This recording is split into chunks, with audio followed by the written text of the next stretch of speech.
Cenk Uger, it's Monday. I got a hell of a show for you guys. Buckle up, everybody. Brace for impact. Okay, so a little bit later in this program, the CBO numbers are out. If you haven't seen them yet, they are devastating. I'm gonna break it down for you guys. I'm gonna give you all the nooks and crannies, stuff you might not have seen. We're gonna analyze what that means and why the Republicans might be saying soon, I'm hurt, dog, don't ask me if I'm all right. US attorneys fired, 46 of them gone. But the one in New York, super interesting. Why did they fire him even though they said they wouldn't? That's later in the program. I'm gonna explain it to you guys.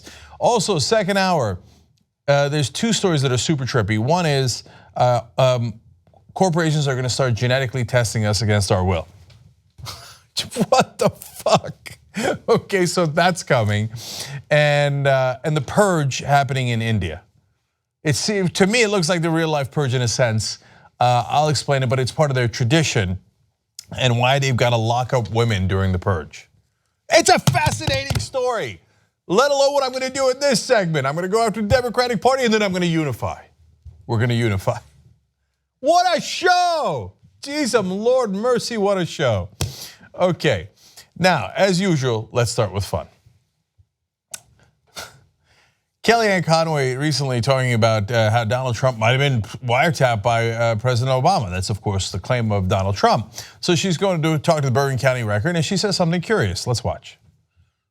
What can you say about that? Do you know whether Trump Tower was wiretapped?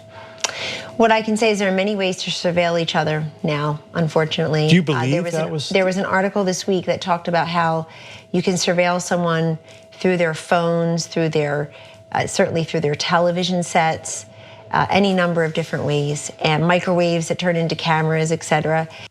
Oh, if you saw Get Out, okay. Maybe that's what they need to do to a lot of these Trump people. Just take a picture of them, get the flash in their eyes. Anyways, now a lot of people are going nuts making fun of her, and we will too. But I'm also gonna do a slight defense. First of all, what she stated there is true. That article did come out. It was WikiLeaks release about what the CIA is doing. I mean, I don't know that they turn the microwaves into cameras, but they can listen in through the phones, through your TV sets. We don't need to get into microwaves. The general idea is true, and some, including our own Ben Mankiewicz, theorized that, hey, after Trump said that Obama was wiretapping him, hey, look at that, WikiLeaks does a convenient leak where all of a sudden you find out there's a lot of different ways to listen in on people. But I don't care. The WikiLeaks story is not denied by the CIA, very likely to be true. So overall, nothing wrong with it. Now, they're gonna question her on, wait, now you're in the administration, you're not just a regular person reporting on this. So do you know if Donald Trump's microwaves have been taking a picture of him? Let's find out. It was about surveillance generally, and the fact that he didn't ask you about it generally, though. That's just true in the transcript. You may have answered it generally, but you were asked specifically. Chris, I'm not Inspector Gadget. I don't believe people are using the microwave to spy on the Trump campaign. However, I'm not in the job of having evidence. That's what investigations are for. Okay, let's break that down. First one is she or is she not Inspector Gadget? Well, let's go to the evidence here. We actually are in the evidence business. So let's take a look. I'm not saying anything, I'm just saying. Okay, I know. We're not allowed to talk about her clothes. Okay.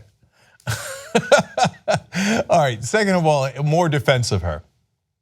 I think she was saying it generally. I don't think she was saying that Donald Trump's microwave's actually taking pictures of him and it's Obama who's like, oh, look out, dog, here he comes again. Ching. Right. So I'm gonna give her a big break on that. But the thing that I am not gonna give her a break on is when she said at the end there, I'm not in the business of having evidence. But no, wait a minute, you're speaking for the President of the United States on national TV and the whole world is hearing you. Yes, you should be in the business of having evidence. That's the thing that you're 100% wrong on and is very substantive. So basically they keep saying this over and over, raising their hand going, no, you have to understand something. We continue to lie to you, or at a bare minimum, come out here with no evidence at all and just throw stuff up against the wall. Another quote from her was, of course I don't have any evidence of these allegations. Then why are you saying them? Why is the president saying them? I don't care whether you're Inspector Gadget or not, or you're quoting a CIA revelations. What I care about is that when you speak for the president, that you make a modicum of sense, have any facts at all, And for God's sake, stop lying. Like every time, like, oh, no, it's the wiretap, not wiretap.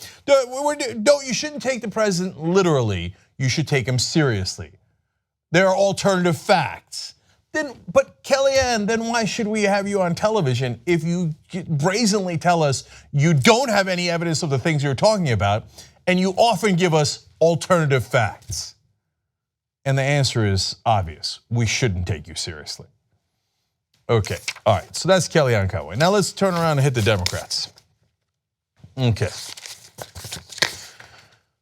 Two super interesting reports came out about Hillary Clinton recently. One was about her poll numbers. Ooh, that's kind of interesting. First, let me tell you where Donald Trump stands so to give you context. He's still underwater. He's got 45% favorable and 47% unfavorable according to the Suffolk University poll. But that's actually, if I'm being honest, that's better than I suspected. And it is better than he has done in the past. So as much as he appears to be creating a mess and the media is talking about it every day, honestly, we're talking about it every day. You know what? He still has not lost a lot of the support of his own voters. Okay, keeping it real, it's important, right? And you can't fudge facts, those are real. So now, before we go to Hillary Clinton, I was wondering which way it's gonna go. And I remember this poll came out, I hadn't seen it yet, and Ben asked me before I got a chance to read it, hey, Cenk, what do you think? Is our numbers higher or lower than Trump and higher or lower than they were before the election? Now here's what logic dictates and a little bit of past experience, which is that, well look, it appears that Trump's a mess, so you might have a little bit of buyer's remorse, but apparently a lot of his own voters don't.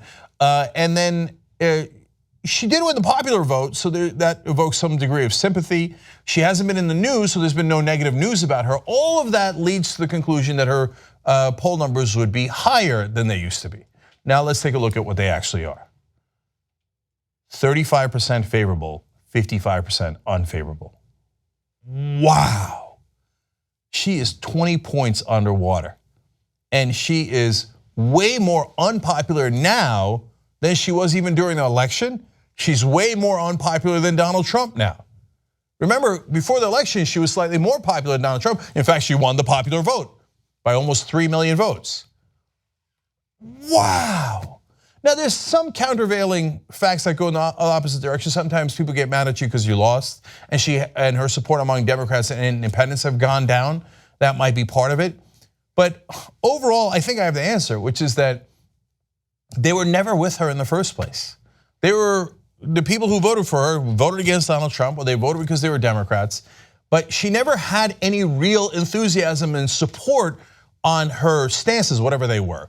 So like, for example, has Bernie Sanders lost any popularity? No, every poll I've seen, rock solid and climbing. Because the guy stood for something and he's continuing to stand for something. God, the Democratic establishment could not have been more wrong. No, people love her. Are you crazy? I mean, look, right or wrong, they do not love her. I don't want to rub it in, that's not the point here. The election is way past. I just want people to understand that don't take that wrong path again. Thinking, oh, an establishment candidate's totally fine, let's just run a substance-free campaign and run for go status quo. It's a terrible idea, people don't like it. In fact, let me show you, that's the second story about what kind of campaign they did run.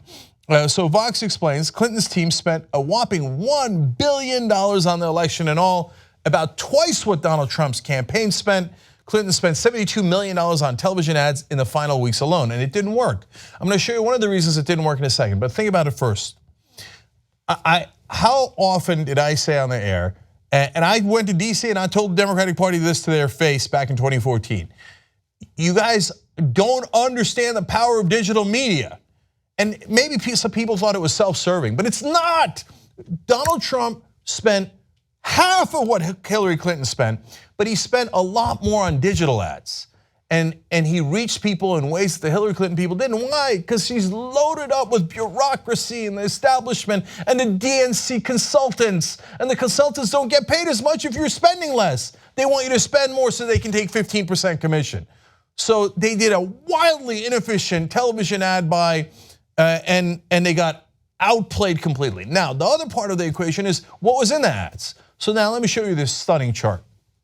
Now, the things that are in light here in this chart are how much they spent in policy ads. Okay, how much policy ads there? The bars that are in dark are how much they spent in personal attack ads. And as you see there, in the past, people have done attack ads, but when you look at back in 2000, I was kind of shocked to find out how little personal attack ads there were in Bush versus Gore. Obviously, Kerry and Bush got at each other more with swift boat veterans and all that. But when you look at Hillary Clinton, that is a stunning number of personal attack ads.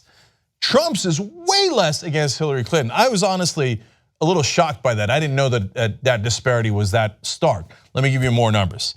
Vox explains, only 25% of advertising supporting Hillary Clinton's campaign went after Trump on policy grounds, the researchers found. By comparison, every other presidential candidate going back to at least 2000 devoted more than 40% of his or her advertising to policy-based attacks. Okay.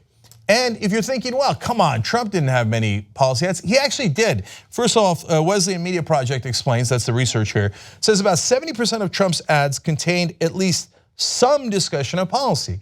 Now, you might have hated that discussion of policy because it had the fear-mongering against immigrants. It talked about the global financial elites, but it was about policy. It wasn't just like Hillary Clinton is bad. It was, hey, we should close the borders. That's a policy discussion. It might be demagoguing it, but it is a policy discussion. Now, let me give you a couple more facts, and I'm going to tell you why Hillary Clinton ran that kind of campaign and why it didn't work. So about 90, again, this according to the research, about 90% of Clinton's attack ads went after Trump as an individual, compared with just 10% that went after his policies, the study found. Now, that means that even if there was some policy in the ads, because 25% of the ads did have some policy, still, they had attack ads within that ad against Trump personally. So when you total it all up, 90% of the ads had either some or all personal attack against Donald Trump. And see, if you run that kind of campaign, you haven't given people a reason to vote for you. So you say, why the other guy is bad? Look, the whole country pretty much understood why that guy was bad. But what they were looking for is, yes, but what about you? What are you going to do for me? For the last 20, 30, 40 years, I've been having my wages stagnate at best. I don't have any kind of job like I used to. So what are your policy proposals? Well, if they were just looking at ads, they never saw it. And the second problem is, it implied you don't have any choice. You're gonna have to vote for me anyway because the other guy is so bad.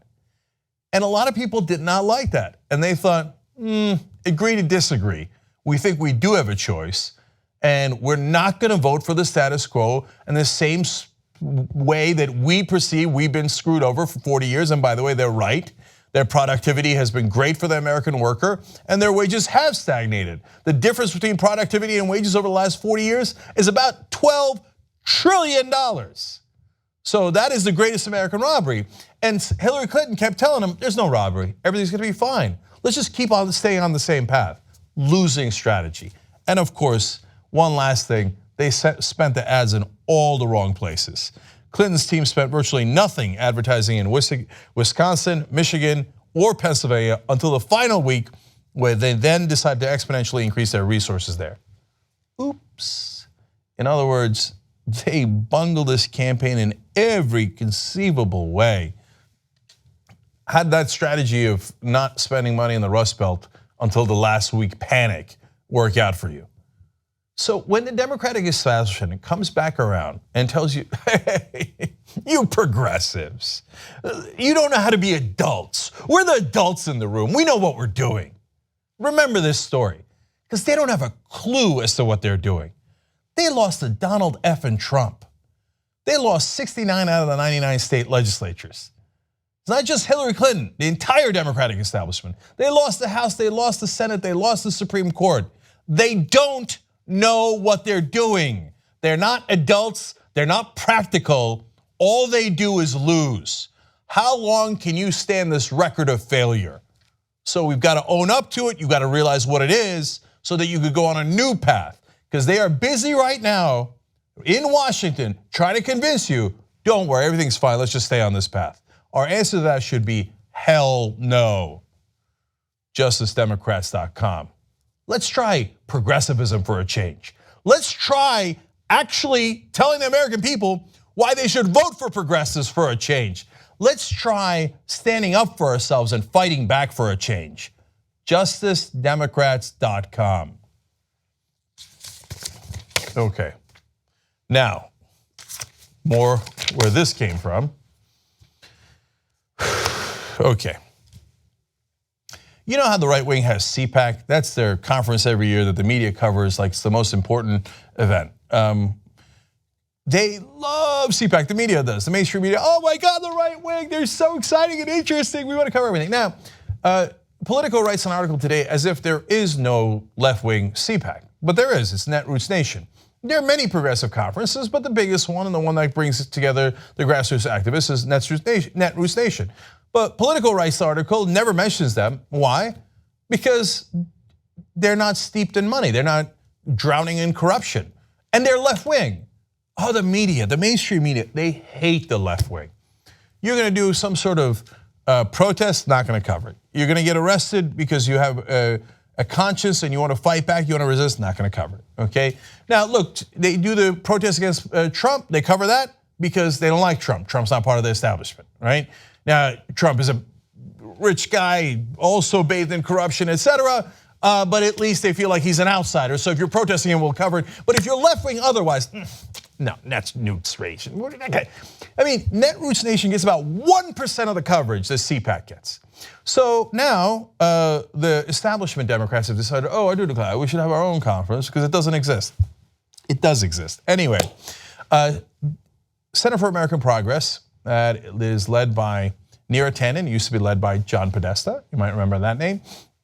Podesta, of course, was the chairman of Hillary Clinton's campaign. Neera Tanden, a close ally of Hillary Clinton. They've decided that they're going to put together the left-wing version of CPAC, and they say it's going to be called the Ideas Conference. Ooh, can't wait to see what their ideas are. Can I guess their ideas are going to be everything is fine, let's keep the status quo, and let me show you a bunch of Democratic politicians and not invite any real strong progressives. Okay, let's find out. Politico writes about it.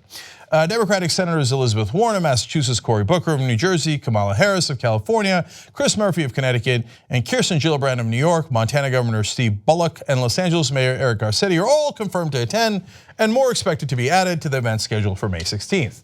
So this is now, they got this from Center for American Progress. That means this is what they are bragging about. Did you see any progressive activists on that list?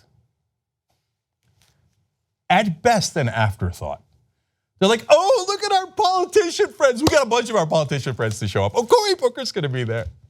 Now, yes, Elizabeth Warren will speak. I'm sure that they're not so outrageously stupid as not to bring Bernie Sanders. I'm sure Bernie Sanders will speak, and because he's become their mascot now. The guys who hated him when it mattered, now that it doesn't matter anymore, they're like, oh, Bernie Sanders, our beloved friend Bernie Sanders, of course. So I'm sure that they'll add him to the list. He's not on there now.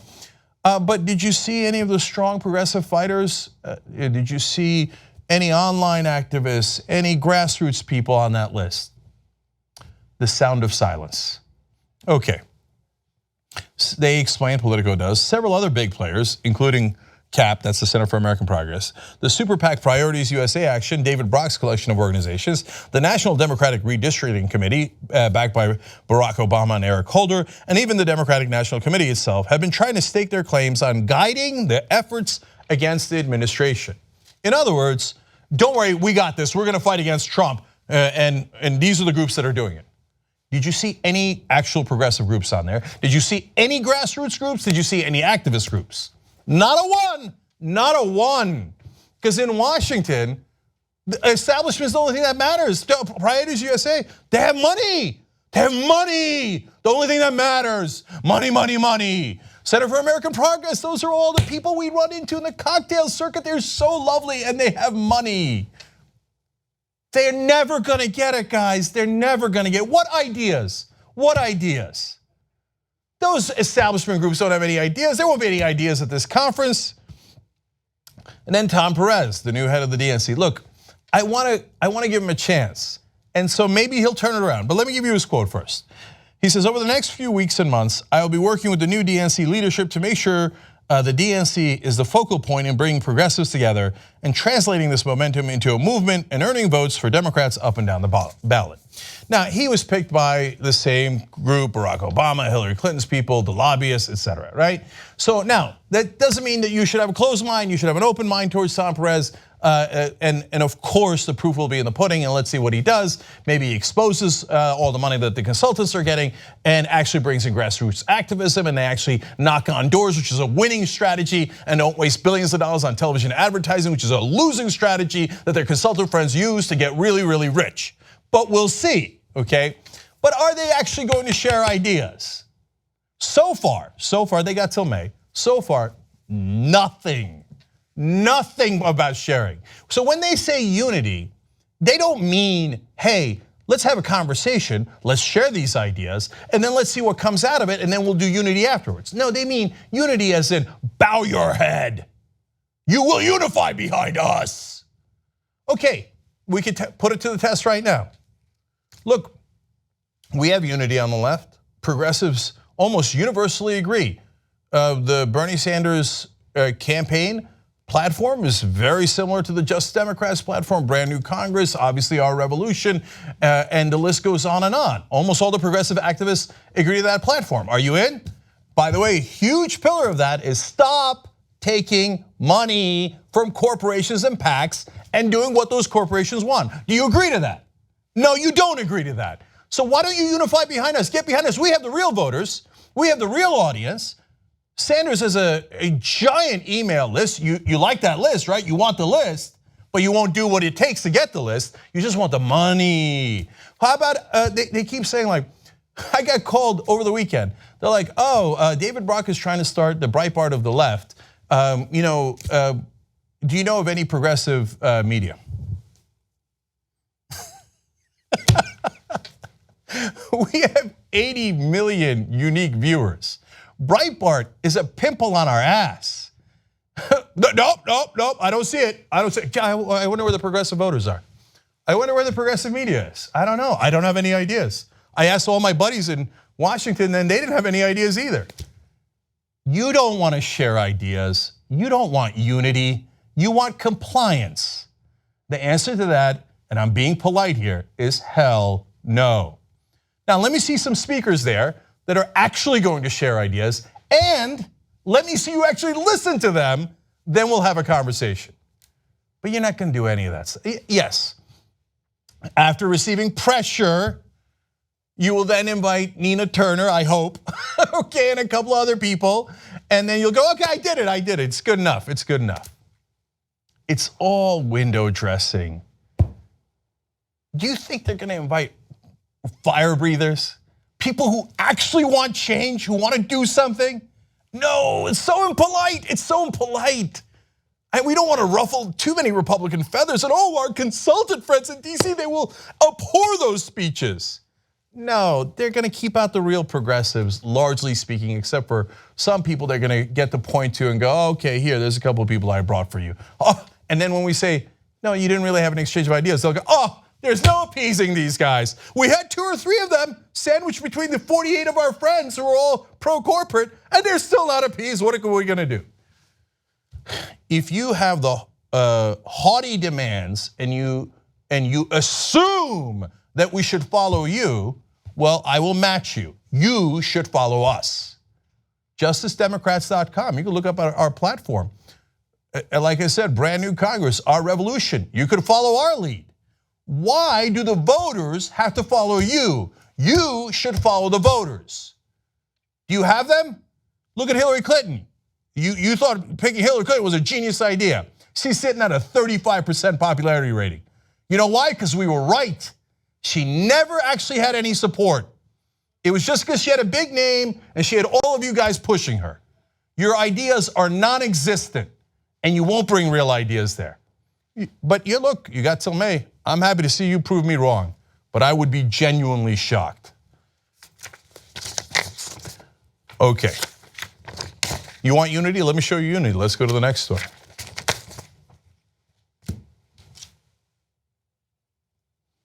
This one needs trumpets. I have a dramatic announcement. trumpets are always needed in dramatic announcements. Okay, you know how everybody's talking about, hey, we should have unity on the left, and why don't progressive groups work together? Well, you know, we started Just Democrats recently, and boy, we had a lot of signups and a lot of enthusiasm. I keep telling you about that throughout the rest of the weekend. We have more dramatic announcements coming up later. Brand New Congress, another group that was looking to do wholesale change. They have a very bold plan. They want to replace the entire Congress, and they want to get hundreds of new people elected. They believe that you can do that through their platform, which is to rebuild the economy. They huge on their list is let's get jobs. Let's rebuild this economy. We know we can't. Progressives have done it in the past. Get rid of money in politics, build the renewable energy economy, radically transform our criminal justice system, and the list goes on. And as you look at that, you think, well, that sounds pretty similar to the Justice Democrats list. Well, you're right, it is. So you know what we did? We're now partnering up. Justice Democrats and Brand New Congress in a new powerful alliance. The Justice League begins. The coalition of the winning. So we've done what others have not been able to do. Other groups have egos, they have board members who are incredibly rich, they've got their agendas, they're beholden to this, they're beholden to that, and they won't work with other people. Oh yeah, how about my email list, how about this, how about that? No, we are working together. If you are interested in wholesale change, real change, and a progressive fight to actually stand up for American voters, get our jobs back, end the corruption, get free and fair elections, we're gonna do it together.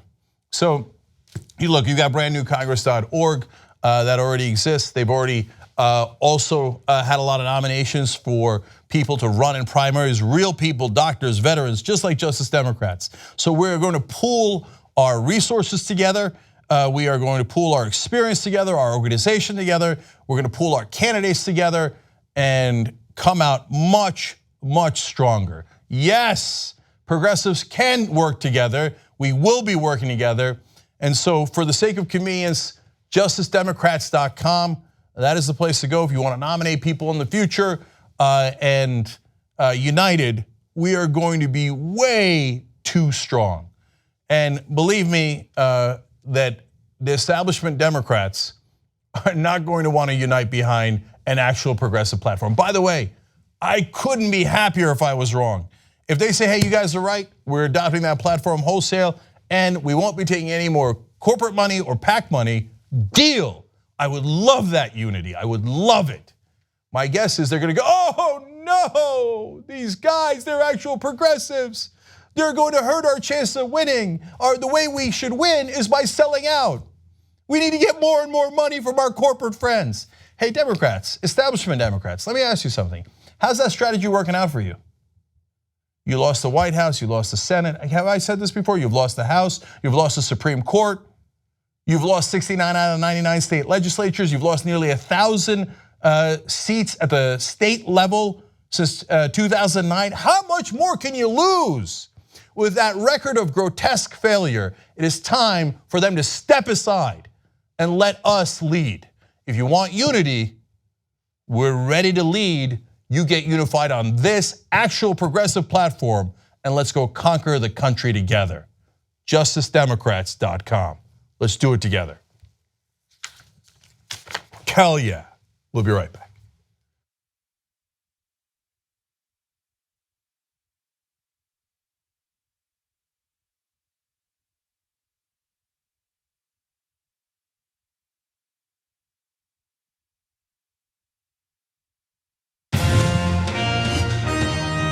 Welcome to the Control Room, exclusive members coverage of 2IT postgame live from Rebel headquarters in sunny Los Angeles. So Jason, the air is electric after yesterday's postgame. He's talking about Miami. You know, the only thing about this, Jason, is we've heard the Miami stories. I'm looking at Kasparian's interest here. She's giving him the cordial glance to the side, but I just don't know if it's really there. Oh, that's where the vagina is. Okay, that joke landed like Apollo 13 there. And then Kasparian gives him the courtesy laugh, gives him the Edwin wave. Had you had sex at that point when you took that class? Anyways, So, Hold on a minute. she was He's like, found oh, an look at opening. this cinnamon light Is he cereal. finding his way to come back, Jason? Unbelievable! Jake Kruger delicious. coming back You know with what a she comment. did? No one would have seen this coming. And he's in the mood, and there's some music in the background. He's got the sideburns, he's got the long hair in her 30s. He won't fan himself. There's no way he's ready to. I mean, I've expected.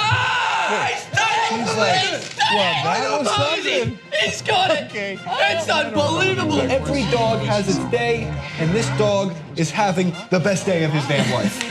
That was an outstanding postgame. If tonight's postgame is anything like last night's, we were in for another Exactly right, Francis. And don't forget to check out the TYT postgame after the Young Turks every weekday on TYTnetwork.com/memberslive.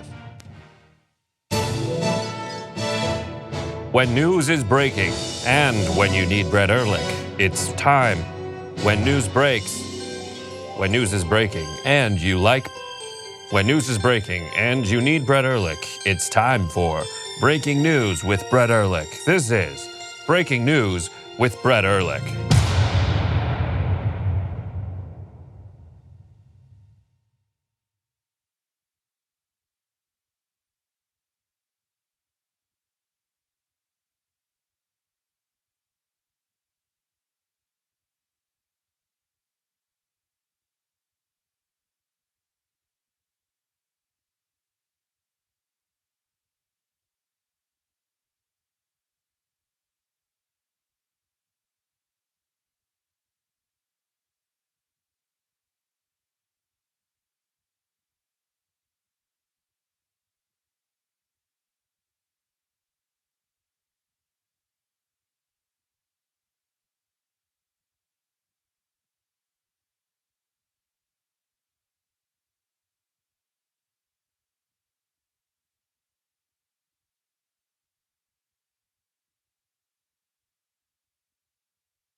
Turks. I wish I could read all your tweets. I have time for only a couple because I got a lot of stories for you guys. Marty Rosie says, that was the most frustrating thing. Clinton assumed we needed her, but in reality, she needed us. She had it exactly the reverse the whole time. You're absolutely right. Kathleen Ronaldo said, so happy to see a coalition forming about the Just Democrats and brand new Congress. It's hard to choose one organization over another. Can't contribute to all. Wish I could. I hear you on that, sister. Thank you for trying with everything you've got. Speaking of donations, yes, we're also doing the journalism drive, but that is almost over. That has an expiration date. That is the 100 days, first 100 days of Donald Trump. Now we're in the second half of that, and then it's going to be done. In fact, a lot of our journalists are here in the studio, and they'll be on the show on Tuesday, Wednesday, and Thursday. So we're going to have a power panel week for you guys, and it's going to be fantastic. And I want to thank Carolyn from Ohio, who chipped in $27. Aaliyah from Arizona, who chipped in 50, and Franklin from Massachusetts, who gave 127. Thank you all from the bottom of our hearts. Okay, now let's go to the CBO. During the campaign, Donald Trump promised over and over again that he would not cut Social Security, Medicare, or Medicaid. He said he wouldn't cut it. He said he'd, quote, save Medicare, Medicaid, and Social Security without cuts. That is one of many quotes where he was crystal clear. Now, they released their new Trump Care plan, the Republican version of health care. They're going to replace Obamacare with this, they say. Trump is behind it, and Paul Ryan's behind it, and so the Republican Party owns it, Donald Trump owns it. So the Congressional Budget Office is the nonpartisan branch of government that grades these and tells you how well they're going to do. And by how well, they just tell you the numbers. Hey, here's what's going to happen with the number of insured. Here's what's going to happen in deficit, the average premiums, and that is their best estimate. Now, in the past, when Donald Trump, when they've had estimates that were against the Obama administration, Donald Trump loved the CBO and said they were exactly right. Well, a lot of people were wondering how they would score this. First important fact. Turns out over the next 10 years, the Republican version of healthcare is going to cut $880 billion from Medicaid. You said you wouldn't cut Medicaid at all. You're going to cut it by almost $1 trillion. So that is a devastating lie.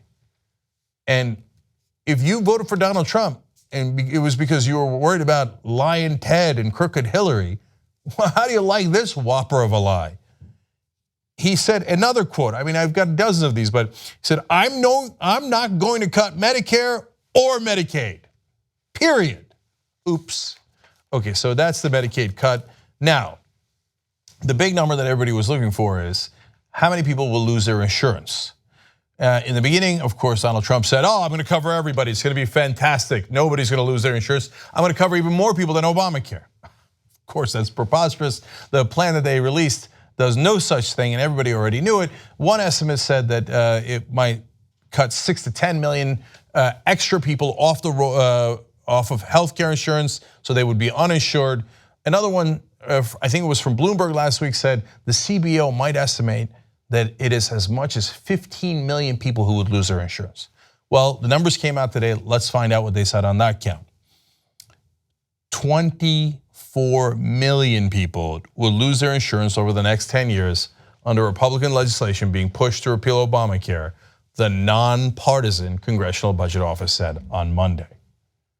Let me repeat that. 24 million people will lose their insurance. Now, when Obama said that everybody would get to keep their exact same plan, that was a foolish thing to say because the plans are going to change. Now, everybody kept a plan. More people were insured. 20 million extra people were insured. They didn't have the same exact plan. And what happened? The media came down on him like a ton of bricks. Republicans were furious. I didn't get to keep the same exact plan. He lied, he lied, he lied. Now, your guy said everybody would get insurance, but 24 million people are not going to get insurance, are going to lose their insurance. He said he wouldn't cut Medicaid, he's going to cut it by nearly $1 trillion. So I guess your guy is 1,000 times worse, a liar. Let's just keep it real on that. Even if you love this plan and you're like, I don't care about the poor. I don't care about the elderly. Ha ha, I'm young and healthy, I think, for now. So I'm gonna pay a little bit less. You can't say that Donald Trump didn't lie, because he did on a grand scale. Okay, now the 24 million is extra. Let me explain to you how many people will not have insurance by 2026. According to the Congressional Budget Office, by that time, an estimated 52 million people would be uninsured. 52 million. What happened to covering everybody? Covering everybody who he cares about, who he perceives to be on his side. And by the way, a lot of his voters are in that 52 million, but he never cared about you. He did fairly well among whites who did not have a high education or high income. You guys are gonna get hurt the most. You think he was on your side, he was messing with you the whole time. Now, let's break it down further. The agency projected that in 2018, just in time for midterm elections, 14 million more people would be uninsured than under the current law if the GOP bill was implemented. The difference would go to 21 million in 2020, which is when the Republicans' massive overhaul of Medicaid would kick in, and then to 24 million in 2026. Now, the reason that all those numbers are already disastrous right off the bat is because the market adjusts to what they know is coming in 2020, and they begin to already have actions, and people already react on their own as well. When you total all that up, that's the result you have. So Republicans, you were so thrilled to repeal Obamacare. Be careful what you wish for, you just might get it. You throw 14 million people off of insurance right before the midterm elections, and you throw 21 million people off of insurance before Donald Trump's reelection, maybe that he might still be in office.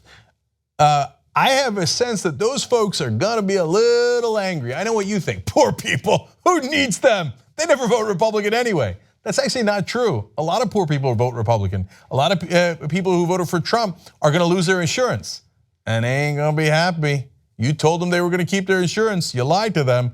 Oh, I can't wait to see that rage. Let's break it down further. The report also notes that financial assistance for low-income people under Obamacare to help them pay their deductibles would be repealed. So your low income, gone. Why do you need insurance? They need insurance the most. The rich guy can at least afford to get his own insurance. Nope. The guys who need the most are gonna get it the least. Now, you're not surprised by that, so let's go even further into the numbers. CBO finds that people's out-of-pocket costs, including deductibles, would tend to be higher under the GOP bill than under Obamacare because of a loosening of requirements on insurers.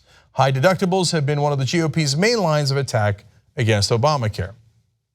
Remember when they said, it's out of control, the costs under Obamacare out of control. Turns out, according to the CBO, no. Deductibles are going to be even higher under you guys. What happened? Oh, it's because you're empowering private corporations like the insurance companies, who are just middlemen, to take even more profits off the table at your expense. Who do you think the Republicans work for? They work for giant corporations who are their donors. They don't work for you. Okay, now, there is some good news for some people here. We're gonna get to that in a second. The CBO report states that the elimination of Obamacare's individual mandate would prompt fewer healthy people to sign up for insurance, which would cause premium costs to increase 15 to 20% in 2018 and 2019. What happened? I thought the premiums were gonna be lower. Turns out they're gonna be higher. Be careful what you wish for, you just might get it. So where in the world is the good news? Well, half good news, half bad news here. By 2026, premiums in the individual market for a 21-year-old could be 20 to 25% lower. Oh, that's good news if you're 21 years old. While premiums for a 64-year-old would be 20 to 25% higher.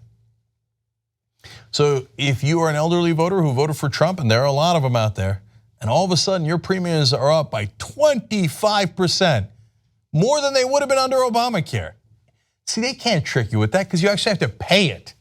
Like, they can do all this marketing and propaganda, and they can get the media to call things even, and they can intimidate them, and they can get the media to hire a whole bunch of Trump spokespeople and pay them.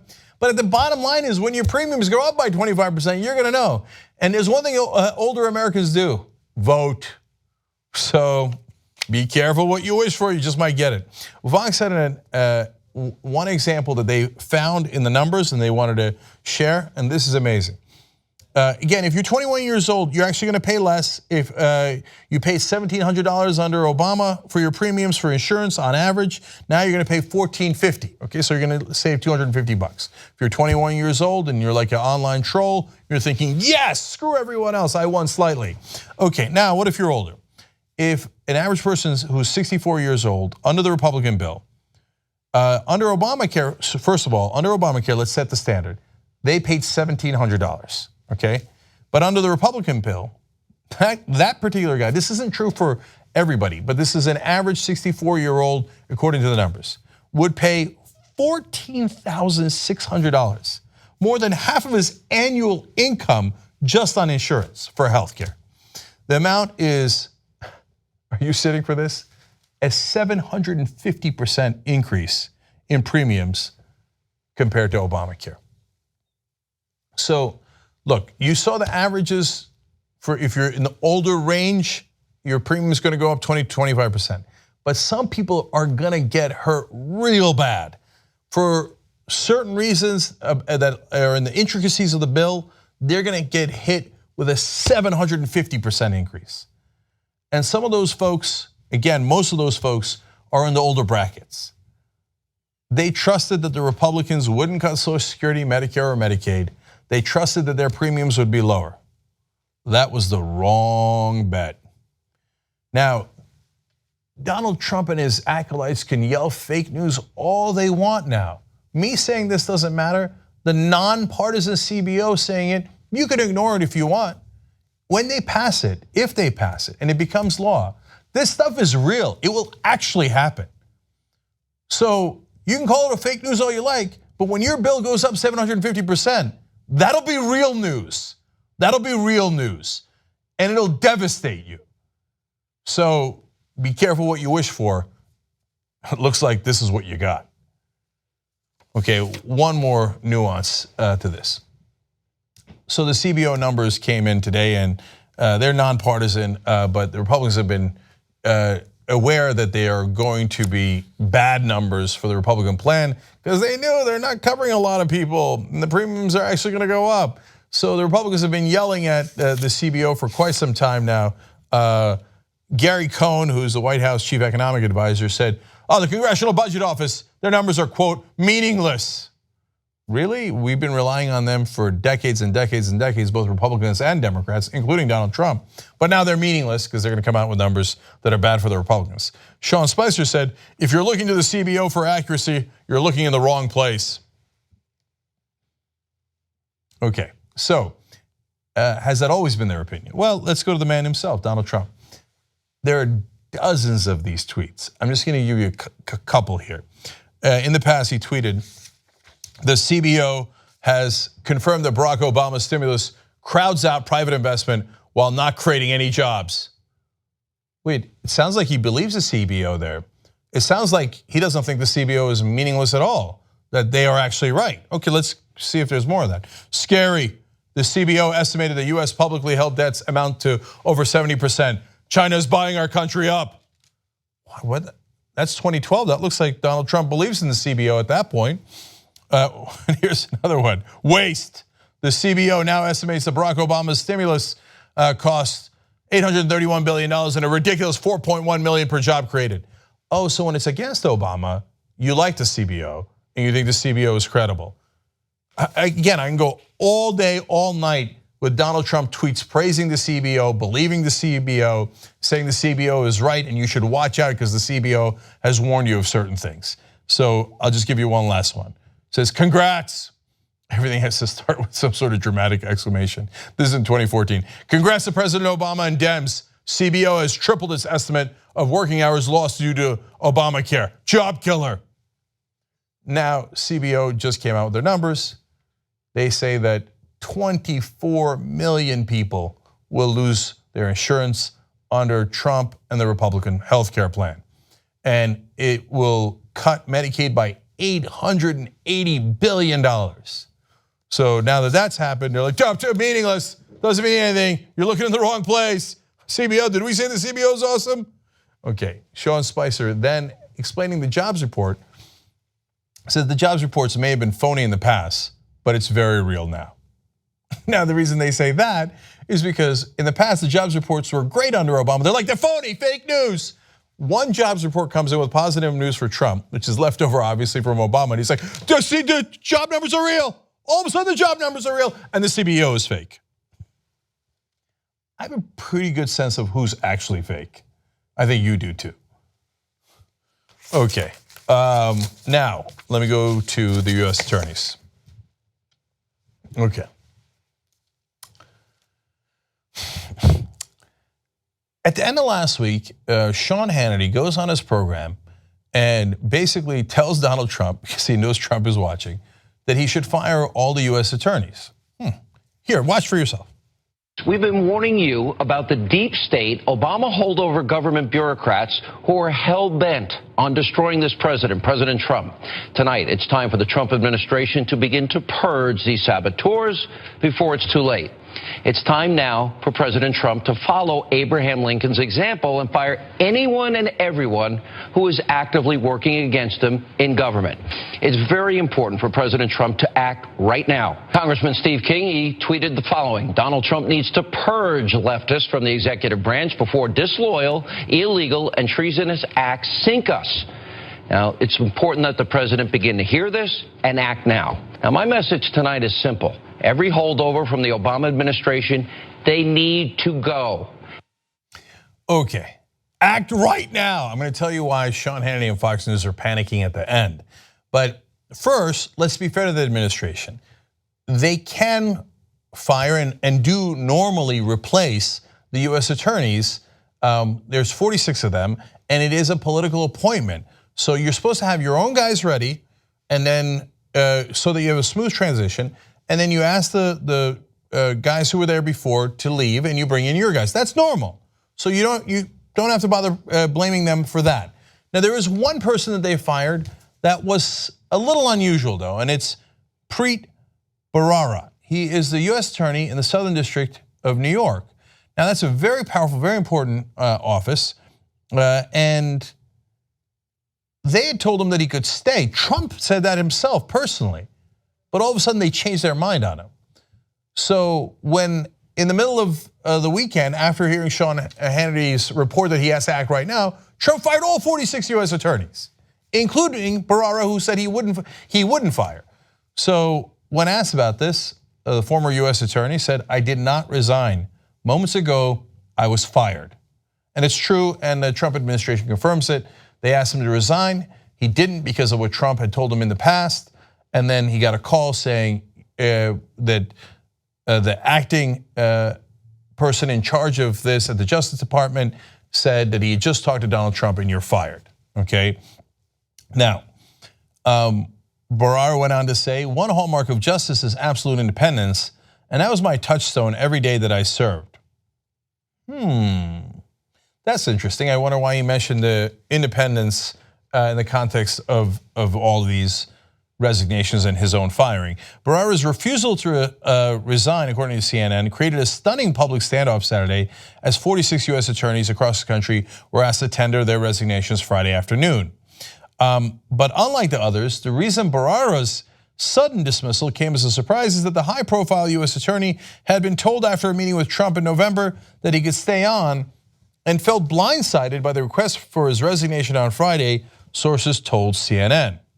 Now, why tell him that he could stay in November and then turn it around? Let's keep going. CNN says, according to a source familiar with the meeting between Trump and Bharara in November of 2016 at Trump Tower, the president-elect asked Bharara to stay on the job and they shook hands. Trump then directed Bharara to go out to the cameras and tell them, "I asked you to stay." Quote, "I asked you to stay." Now you might be wondering, why did Trump do that in the first place? It was actually to reach out to Chuck Schumer. Bharara previously worked under Chuck Schumer, Schumer supported him. Remember, Donald Trump donated a lot of money to Chuck Schumer before he got into politics himself. And he wanted to be able to work with the other guys. And apparently decided to change his mind, maybe because of an investigation that Bharara was doing on him. So let's find out about that in a second. Schumer then goes on to say, by asking for the immediate resignations of the remaining U.S. attorneys before their replacements have been confirmed, the president is interrupting ongoing cases and investigations and hindering the administration of justice. So now that is the usual Donald Trump MO, which is incompetence. Now, you have to think, okay, look, they get to replace the 46. Again, I've now said that 2-3 times, right? Nothing wrong with that overall. But hire your guys first. That's normally how it's done. So one, you've got the incompetence of bungling it. Oh no, you're all fired, but I don't have anyone to replace you, because he can't manage his way out of a paper bag. The second part of it is, wait, if you don't have the people to replace him, why are you panicking right now? Why don't you just replace them 2 weeks from now when you have your other guys ready to go? Or a week from now, or 3 weeks from now, do your job. Nope, they had to go right now, according to Sean Hannity. Okay, then Bharara leaves one last tweet, which has got everybody's attention. He said, by the way, now I know what the Moreland Commission must have felt like. Now, if you don't know what the Moreland Commission is, that's perfectly normal. It was specific to New York State. That's where Governor Cuomo, who's a Democrat, asked for a commission, the Moreland Commission, to investigate public corruption. Then they started investigating him, and he immediately disbanded it. Oops. Now, we criticized Cuomo at the time for that. So by mentioning the Moreland Commission, he's basically saying, I was investigating Trump and he disbanded it because I started investigating him. That appears to be the clear reference. Otherwise, why in the world would you bring up the Moreland Commission? Okay, and Law News points out, it's worth mentioning that watchdog groups asked Bharara on Wednesday to look into the president's foreign business dealings for possible violations of the Emoluments Clause, which, by the way, is in the United States Constitution. So there's two parts here. One is, it is possible, and obviously the former US attorney is hinting that they were doing an investigation of Trump himself. Remember, Trump Tower is in the District of New York, and Bharara has jurisdiction there, or had jurisdiction there. Gotta go right now. The second part of it is actually related to Fox News. Bharara was also apparently investigating Fox News for some of the payoffs to the people who had been sexually harassed. Were those illegal payoffs? Were they properly reported, taxed, etc.? Were there recordings of people illegally? Now, how many times did I tell you guys about this? Look, Roger Ailes recorded people in the small newspaper he owned in upstate New York. He did it over and over again. I know that when I was at MSNBC, the PR department of NBC told me that Fox News' PR department had files on executives and hosts at other companies, including NBC. Now, finally, after all these years, apparently somebody was investigating what in the world were they doing at Fox News, and to what degree was it illegal? And all of a sudden, Fox News host comes on air and goes, you have to act right now, Donald. You gotta get rid of them all, purge them, act right now. I'm serious. Donald, act now. Were those investigations coming to a conclusion? Were there going to be indictments? Was it going to involve the president or any of his supporters, or more immediately, people at Fox News?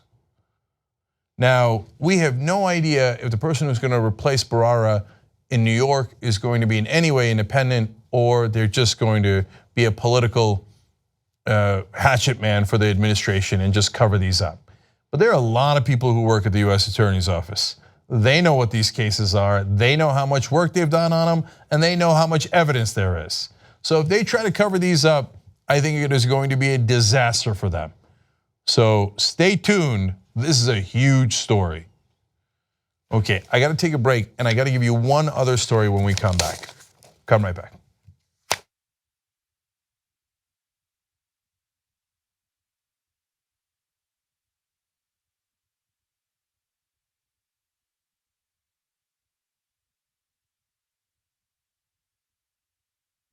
Now, you guys are gonna think, especially my early behind the scenes footage, like I already went and looked at the comments in the member section. You guys, oh, he's high, he's drunk. I swear to you, I'm not. Well, I just tell you if I am, right? And so I get goofy in the behind the scenes stuff. What's the need for the butter with this pretzel? This is already super fattening it up. You don't need to put butter on this thing. Why'd they make me do it, Bitsy? Why'd they make me do it? Hey, I'm just saying that this is known as the rear end guy. There's no way that every person he knows doesn't call him the rear end guy. I want you guys to see if you could see the lightning bugs. Whoa. Light them up. Light them up. Is it true, Ritzy? I will now watch it later. Bitsy, this is my cat. You know what his name is? Kiki Cat. Imagine him, isn't it? Hey, Kiki Cat. Kiki Cat. All right, this is Kiki Cat signing out.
Back on the Young Turks, Heisenberg says, unfortunately, only devastating legislation like this might wake people up enough to vote out the corrupt politicians. Far left says, whose calculations do you trust? The CBO or the people who insist Trump had a bigger inauguration crowd than Obama? Great point, far left. More donors to tytnetwork.com/go. That's the journalism drive. $50 from Richard in North Carolina, $50 from Susan, Texas, and 127 from Heidi in California. You guys are all rulers of the planet Earth. And you will see those reporters on power panels throughout the week starting tomorrow. Now, let me give you the Russian story. Okay. Amazing news story about how there is a bank out of Russia secretly communicating with a Trump server. So let me give you the details. This is from CNN. Federal investigators and computer scientists continue to examine whether there was a computer server connection between the Trump organization and a Russian bank. Sources close to the investigation tell CNN. Now, as you will see in this story, yes, there was a connection. The question is, what is inside that connection? That we don't know as well, but there are a lot that we do know, and it's not just the Russians communicating with that server. I think the second biggest group is also very interesting. That we'll get to at the end. The FBI's investigation remains open, the sources said, and is in the hands of the FBI's counterintelligence team, the same one looking into Russia's suspected interference in the 2016 election. So high drama here. That this is not random speculation. The FBI is actually investigating this. Internet data shows that last summer, a computer server owned by Russia-based Alpha Bank repeatedly looked up the contact information from a computer server being used by the Trump organization. far more than other companies did, representing 80% of all the lookups to the Trump server. Now that is very curious. There's a Trump server somewhere in the country, I'll tell you where in a sec, and this Alpha Bank from Russia keeps communicating with it. Okay. The issue intrigued a dozen computer researchers at a recent business conference in Washington, D.C. that pulled together the world's top network operators, the ones who help run the internet. To them, it's a strange coincidence that merits further scrutiny. Now, let me clarify something that's very important. As you're about to see, really unclear what's going on between the servers. So if you say you don't know what's in the content there, you're right. If you say it is an open question as to whether this is a coincidence, that is not true. It's not an open question. There is not a world in which a probability exists that a Russian bank just happens to be communicating with a Trump server totally coincidentally and is 80% of the traffic going to that server. That is not a thing that could happen randomly. So maybe it's wrong. Maybe it's not Alpha Bank, it's Beta Bank. Maybe it's not a Russian bank, it's a German bank. But if it's correct, it is not a coincidence. No one in their right mind could think that it's a coincidence. All right, and as you'll see again, the second largest communications also shows it's not a coincidence. So last year, a small group of computer scientists obtained internet traffic records from the complex system that serves as the internet's phone book. Access to these records is reserved for highly trusted cybersecurity firms and companies that provide this lookup service.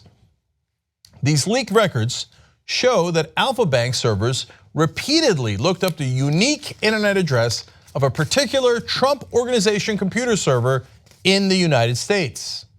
In the computer world, it's the equivalent of looking up someone's phone number over and over again. While there isn't necessarily a phone call, it usually indicates an intention to communicate, according to several computer scientists. Now look, that's the thing. We can't tell if they actually did communicate.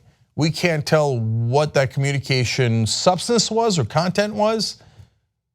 But there is, again, not a probability that exists where randomly a Russian bank, in the midst of stories about how Russia is helping Donald Trump in an election, winds up communicating with a Trump server nearly 3,000 times.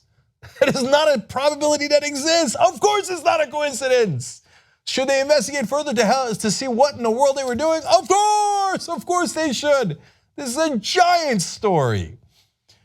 Publicly available internet records show that that address, which was registered to the Trump Organization, points to an IP address that lives on an otherwise dull machine operated by a company in the tiny rural town of Lititz, Pennsylvania. One last time. Trump's organization has a random server in the middle of a tiny little town in Pennsylvania. And of all the communication it gets, 80% of it is from a Russian bank. In the midst of an election where we've now concluded, all of our intelligence has concluded, the Russians meddled in our elections. Now, to what degree they meddled, what they mean by meddling, there's huge debates over. I understand that. But were the Russians in some way motivated to help Donald Trump? Come on, you know that that's obviously true. And you know why? They have a $500 billion deal that got blocked by Obama's sanctions that Hillary Clinton was going to continue. And they have a fairly good sense that Donald Trump is not going to continue those sanctions. One of the ways they know that is he put the CEO of ExxonMobil as his Secretary of State. The deal was with ExxonMobil. Okay, so they have all the intention, they have all the motive in the world to deal with Trump, and all of a sudden that bank keeps communicating with a Trump server in the middle of Pennsylvania.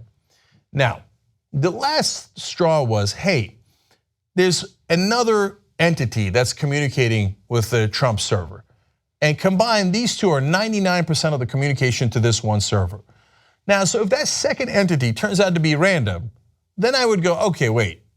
Now maybe there was some coincidence here in some way.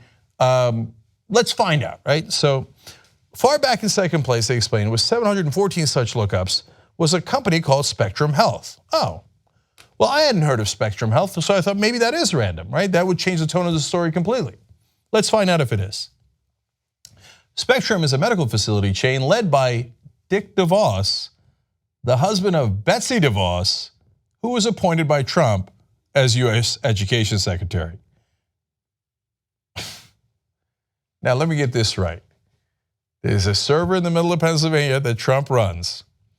80% of the communication comes from a Russian bank, and almost the rest of it comes from the largest Republican donor there's been for decades. The DeVos family has been giving the Republicans tens of millions of dollars. They might have exceeded over $100 million they've given the Republican Party. And then all of a sudden, Dick DeVos's wife becomes the education secretary after the server keeps getting communication from Dick DeVos's company. Another giant coincidence. Ain't no coincidence like this. Together, Alpha and Spectrum accounted for 99% of the lookups. For God's sake, find out what was in those lookups. What happened there? Why were those things communicating? What did they communicate if they communicated? Was it financial? Was it just messages back and forth? But there, right there, is a treasure chest. That might tell you exactly what happened between Trump and the Russians, let alone Trump and DeVos and whoever else wanted to help Trump for their own purposes. This story is enormous. Can't wait to find out what happens. Can't wait. Young Turks.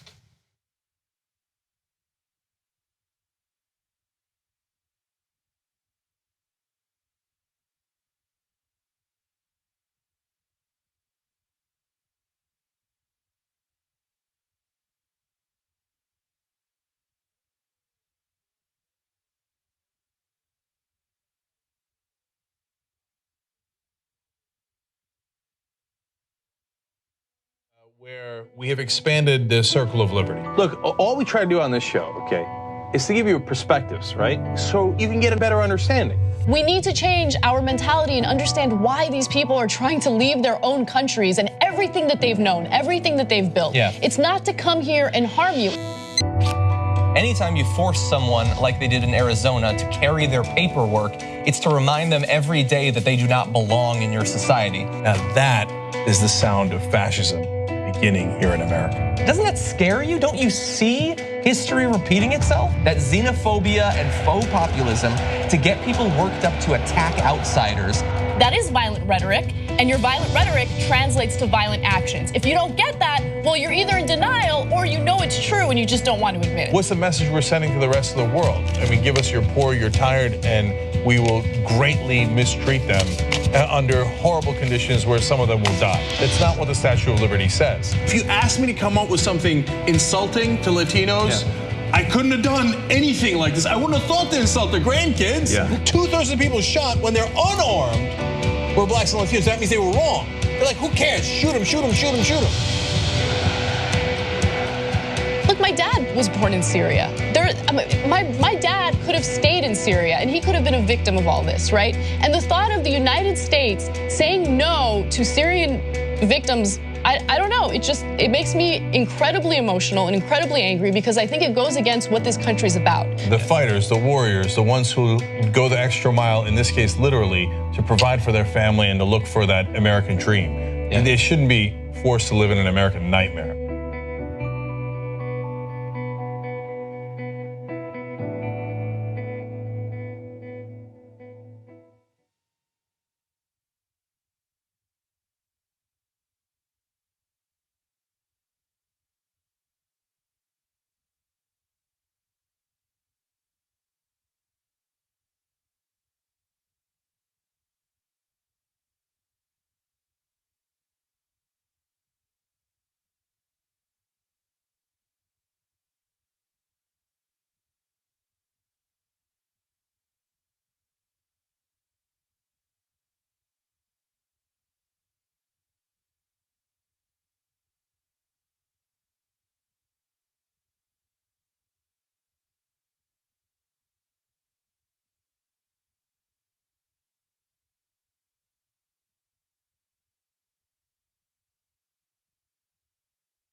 Turks.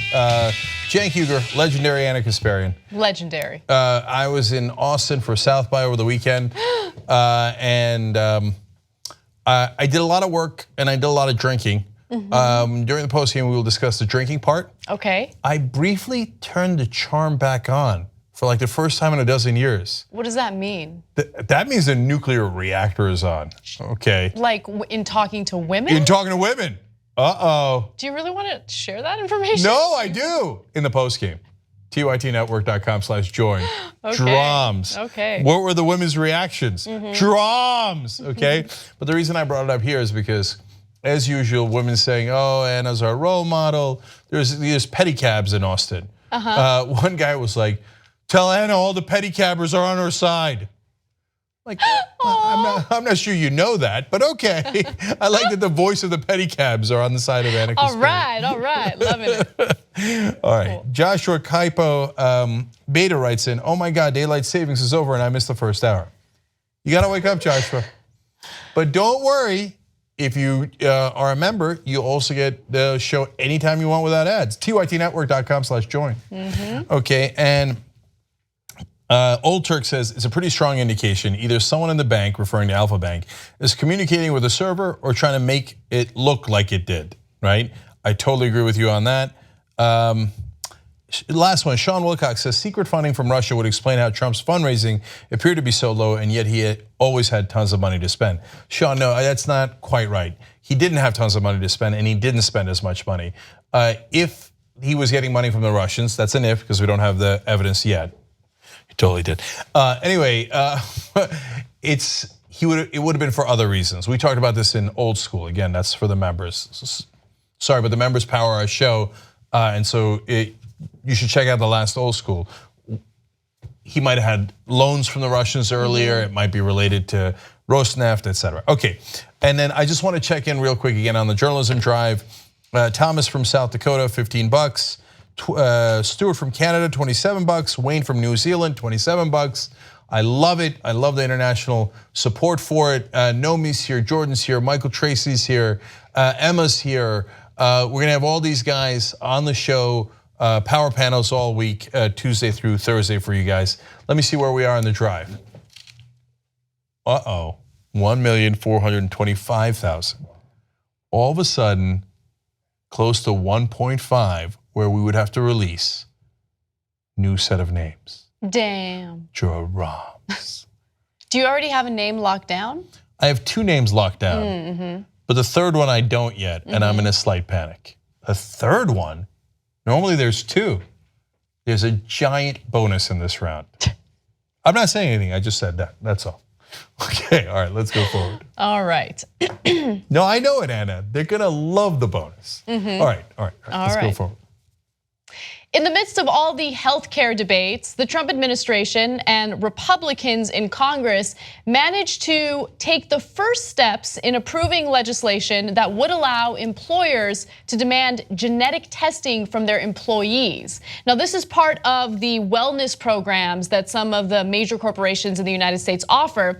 And thanks to the Obama administration, in 2008, there were certain protections for employees that would prevent employers from asking them or demanding from them this type of genetic information. However, if Republicans get their way and if big corporations get their way, pretty soon your employer could ask you to take genetic tests or pay a hefty fine.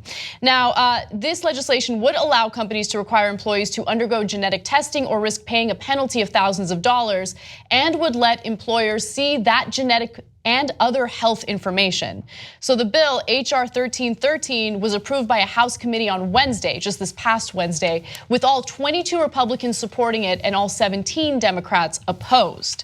Also, it would allow employers to ask employees invasive questions about genetic tests they and their families have undergone and to impose stiff financial penalties on employees who choose to keep such information private, thus empowering employers to coerce their employees into providing their genetic information. This is insane. This is insane.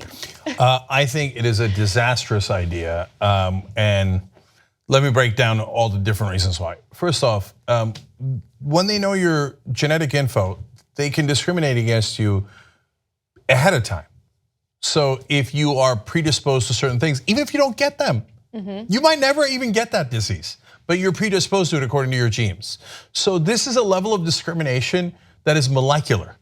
So before they had, crude racism, bigotry. Oh, you're Muslim, you're Jewish, we're gonna discriminate. You're black, you're brown, and we're gonna discriminate. Now this makes a mockery of that kind of discrimination. This says, no, I'm gonna get down to your DNA and then I'm going to make you pay more or you might lose your job. I mean, this is just out of a futuristic movie. Right. Where they, remember, I mean, like every futuristic movie, they know your DNA code. There's the superior people and the inferior people, and the inferior people are designed according to their genetic code, or they're put in a certain areas because we already know what your potential is. Jesus Christ, this is the direction we're going? Yeah, it's disastrous. I mean, I think that this goes beyond just being invasive. I mean, it gets into your personal life, it gets into your privacy, it gets into your medical history and your medical issues. And so, look, understand the reason why big corporations want to do this, or any company would want to do this, is because if they're going to provide health insurance, it's going to be costlier if they have employees that could get sick. And so another thing that they could do is, ask these super invasive questions about what your habits are and whether or not you intend on getting pregnant, right? And that could lead to some decisions, in the future about, whether or not they're going to promote you, whether or not they're even going to keep you on board. Maybe you're too costly because of the health costs associated with your genetic predispositions. So it's or your pregnancy. Or your pregnancy. So these are all things that you should keep in mind. There's also another layer to this involving third parties that companies will actually contract with to run these so-called wellness programs. And these complete and utter strangers would have access to your medical information, which, by the way, they also sell to third parties, right? And so all of a sudden you'll start getting this promotional, crap in the mail about, some weight loss class that you can join or whatever. So there's also the level of spam that you're gonna have to deal with. It's not even the best. They're gonna remarket you. Yeah. Once they've figured out who you are all the way down to the genetic level, they're gonna just get advertising that shoves this stuff down your throat. You might not even know what you're predisposed to. Right. But third parties of third parties know, and they're already marketing to you based on that. Yep. So no. The third party part of it is disastrous. The other thing is, how much are we gonna let giant corporations crush us? So they're gonna squeeze you and squeeze you. And so if you're born a certain way, nope, you're gonna pay more. You're gonna pay more because I gotta maximize profit. I'm gonna squeeze every little piece out of you, and if you're gonna cost me $1,000 more because you might one day get a disease down the road, you're paying me that $1,000. I'm not paying it. You are. That's why productivity is sky high for Americans, but wages are stagnant. And these establishment Republicans and establishment Democrats think that they're so clever, and they keep telling you, no, Americans love businesses. No, they like small businesses, they like the idea of business. They do not like multinational corporations that are crushing them. Right, and so I did a little research into the public's perception of this type of legislation because I was curious to see if conservatives or Republicans in general would be on board for this type of thing. And no, they absolutely hate it. They hate the idea of it because this is something that will negatively impact everyone regardless of what political party you're in, regardless of what your race is, regardless of what your sexual orientation is. This negatively impacts every single American who would be exposed to this type of behavior in a corporate world. And so I can't believe, look, here's what Trump and Congress is doing right now that has worked. It's a perfect strategy. They're just flooding the news cycle. They're flooding it with craziness. And so while we're paying attention to one big issue, they secretly pass, this type of legislation. No one even knew that this passed. Like no one even paid attention to it until late Friday night when I came across the story. This is what drives me crazy about the Democratic Party. Why? Because look, the Democratic Party has its own issues with corruption. We talk about it all the time. And for example, President Obama refused to let Medicare negotiate with drug companies. Oh, that's so corrupt, that's so terrible, that's so short-sighted if you ask me. I know he thought he was doing a deal to pass Obamacare, right? But look at this, in this case, the Democrats are doing the right thing. They're protecting your privacy. That's what they did, they passed a law to protect your privacy under Obama. The Republicans, the minute they get in, they're like, multinational corporations, what can we give you? We'll give you the pipelines, we'll give you but there's another story today about how they're going to give insurance companies even more advantages. We're going to give you all of our genetic information. We're going to give you the oil country. We're going to give you everything you ever dreamed of. And today the Democratic Party is polling less than the Republican Party. The Republican Party is the picture of corruption. There's almost nothing they do that isn't corrupt. How could they possibly poll better than anyone? But the Democrats are so incompetent that they're losing to the most corrupt party we've ever seen in any lifetime in America, not just our lifetimes. Well, Democrats are fundamentally weak in fighting back. And so I think if the tables were turned and Democrats were doing something that Republicans didn't like, they would exploit it to no end. They would breathe fire Yes, over this. yes. So we should breathe fire over it. And look, when it comes to actual voters, the Republicans voters are actually united, as Anna pointed out, with Democratic voters and independents. And libertarians, we all agree, get out of our lives. Get out of our lives. I mean, you guys, the Republicans who were pissed at Bloomberg because he wanted to charge you a little extra for Coke. And by the way, I was there with you. I didn't agree with that either. I don't want you to ask me what I'm drinking and, oh, it's got too many calories and did you eat a banana cream pie? As you can tell, I'm not interested in you invading my personal life on that. Get out, get out, get out of our lives. Now, if you thought that was bad, you thought that was invasive, if I said it literally a million times worse, that wouldn't do it justice. They're going to know your entire genetic code and discriminate based on that. And the Republicans just gave businesses, big businesses, all those advantages at your expense. Yep. There's some other news when it comes to healthcare, so let's get to that.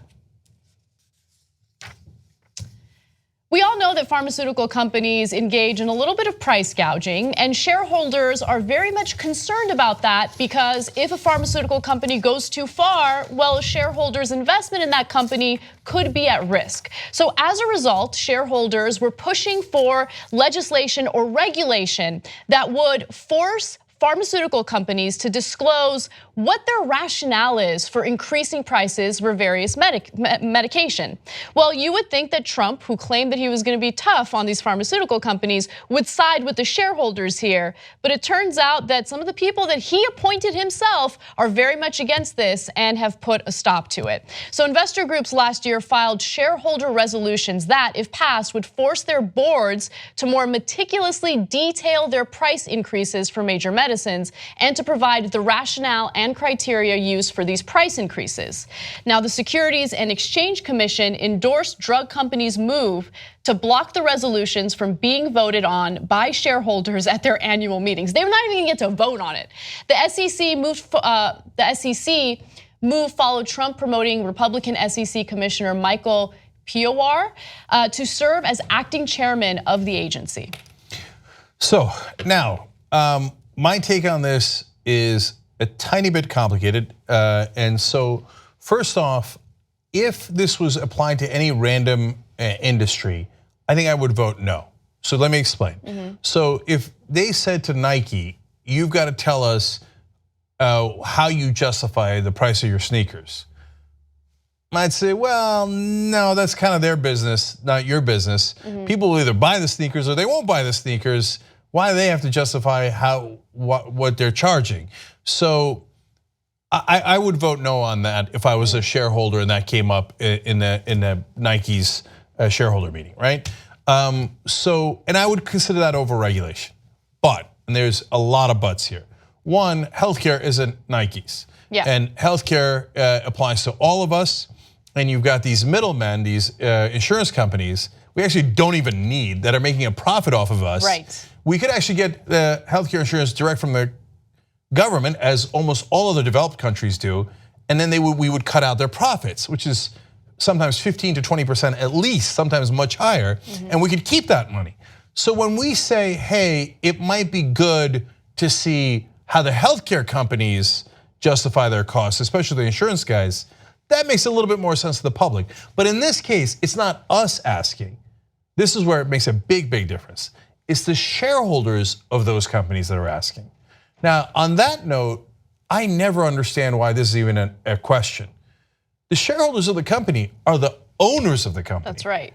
And every once in a while, these corporate executives go, I don't care what my stinking owners want. What the hell? You're supposed to be working for them. That's how capitalism works, right? They're like, nah, I don't really care. I'm in charge. I get to set the rules. Right. And I'm the one buying off the politicians. So I'm going to tell the politicians, in this case the Republican Party, don't even let the owners of the company vote on whether they can see this information. No, it's one thing if they vote, and they might vote no, like I would, right? If I was, a shareholder in Nike or some other company, right? But it's another thing if you say they're not even allowed to vote. How could the shareholders not be allowed to vote on the company that they own? Right. And this isn't capitalism, this is crony capitalism. And this is, I think, the first step, and certainly foreshadowing of what pharmaceutical companies will be like under Trump's administration. There was a lot of tough talk, but immediately after Trump met with these pharmaceutical companies, the CEOs of these pharmaceutical companies, things changed very quickly, right? And so you don't hear a lot from him, especially in midst of all of these healthcare debates. You don't hear a lot from him or anything from him regarding the price of medicine, why it is that in Canada you can buy much cheaper pharmaceutical drugs, but here in the United States you're paying 4 times more in a lot of cases for the exact same drugs. You don't hear him talking about those things anymore. Let me give you some more information.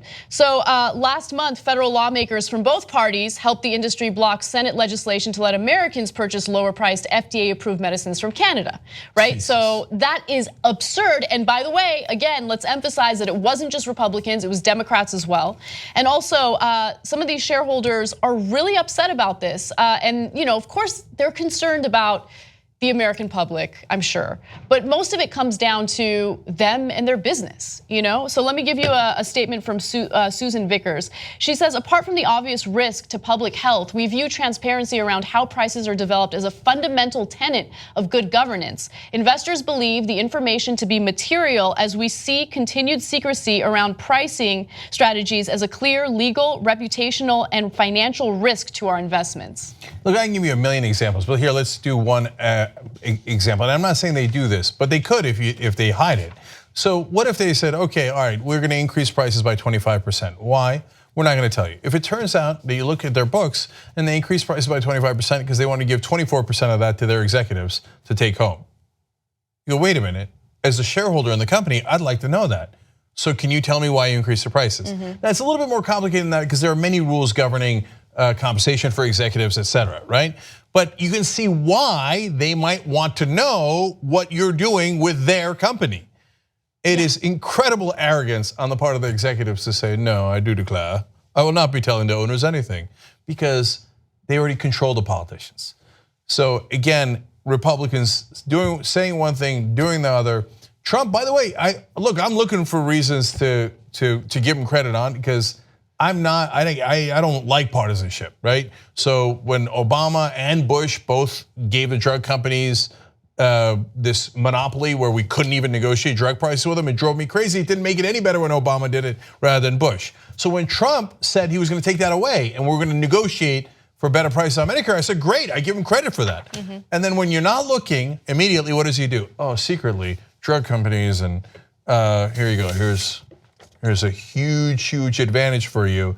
Keep doing exactly what you're doing. Yeah, nothing's gonna get better under Trump. Anything that he claimed to do that would appeal to some liberals, he's not gonna do. And he's been clear about that so far. All right, one more story before we go to break. This is my personal favorite. A Texas lawmaker would like to level the playing field among men and women when it comes to reproductive rights. So she proposed a $100 fine every time a man masturbates. Okay, so let me give you the details. This is Representative Jessica Farrer, and she would fine men $100 for masturbating and require rectal exams before they get a vasectomy, a colonoscopy, or Viagra prescription. Her bill promotes similarly invasive restrictions on men, including the fine for emissions outside a woman's vagina. That is against the Bible. Yep, which will be considered an act against an unborn child and failing to preserve the sanctity of life. The bill filed Friday also requires storage of the emissions for future conception. A little more about this bill. It does impose a 24-hour waiting period on vasectomies, colonoscopies, and Viagra prescriptions, along with the medically necessary rectal exams. I think this is hilarious. And you see a lot of female lawmakers propose legislation like this. It's usually meant to be satire. It's not meant to be serious, but it also kind of drives home a point about how there is a lot of inequality when it comes to reproductive rights and things like that. By the way, I honestly didn't know this until recently, and it blew my mind. So did you guys know that the Pentagon spent $294 million on erectile dysfunction drugs in 2011 alone? And in 2014, $84.24 million. Wow. And so you hear conservatives always whining about birth control, like, birth control, all these women want a handout. But what about your stiffy that we're paying for? You're cool with that, right? You don't have any problems with that. Yeah, apparently we're not winning at the Pentagon anymore. Okay, well after the Viagra maybe so. All right, so what I'm most intrigued by is the male Republicans in Texas who are outraged by this bill. They find it crude and ridiculous and all this stuff, that they cannot see outside their own perspective because she's mirroring their language. So she says rectal exam when they say vaginal exam. And to them, they're like, how dare you even talk about rectal exams for men? But we should do vaginal probes of you. How could you not see that hypocrisy? Because to them, they think, well, that's not me, that's you. Of course I'm going to force you to have a vaginal probe before you have an abortion. You can't force me to have a rectal probe before any of the things that I want. I'm a male. I don't understand her, right? Then number two, 24-hour waiting period before you can do all the things that you do as men, medical procedures. They're like, how dare you? But wait a minute, you say that they need a 24-hour waiting period before an abortion. Why is that not? And by the way, they have a perfectly legal right to have an abortion. It's just as legal as any procedure you're having. You know what I would also like to add to that, at least in terms of the language of this legislation, I would like to add a portion where you have to counsel, the doctor has to counsel the man on all of the uncomfortable components of the procedure that he needs to have done, right? But like in specific detail, and also sprinkle in some medically inaccurate information as well to deter him from getting that colonoscopy that he needs, or the rectal exam, or the vasectomy, whatever it is.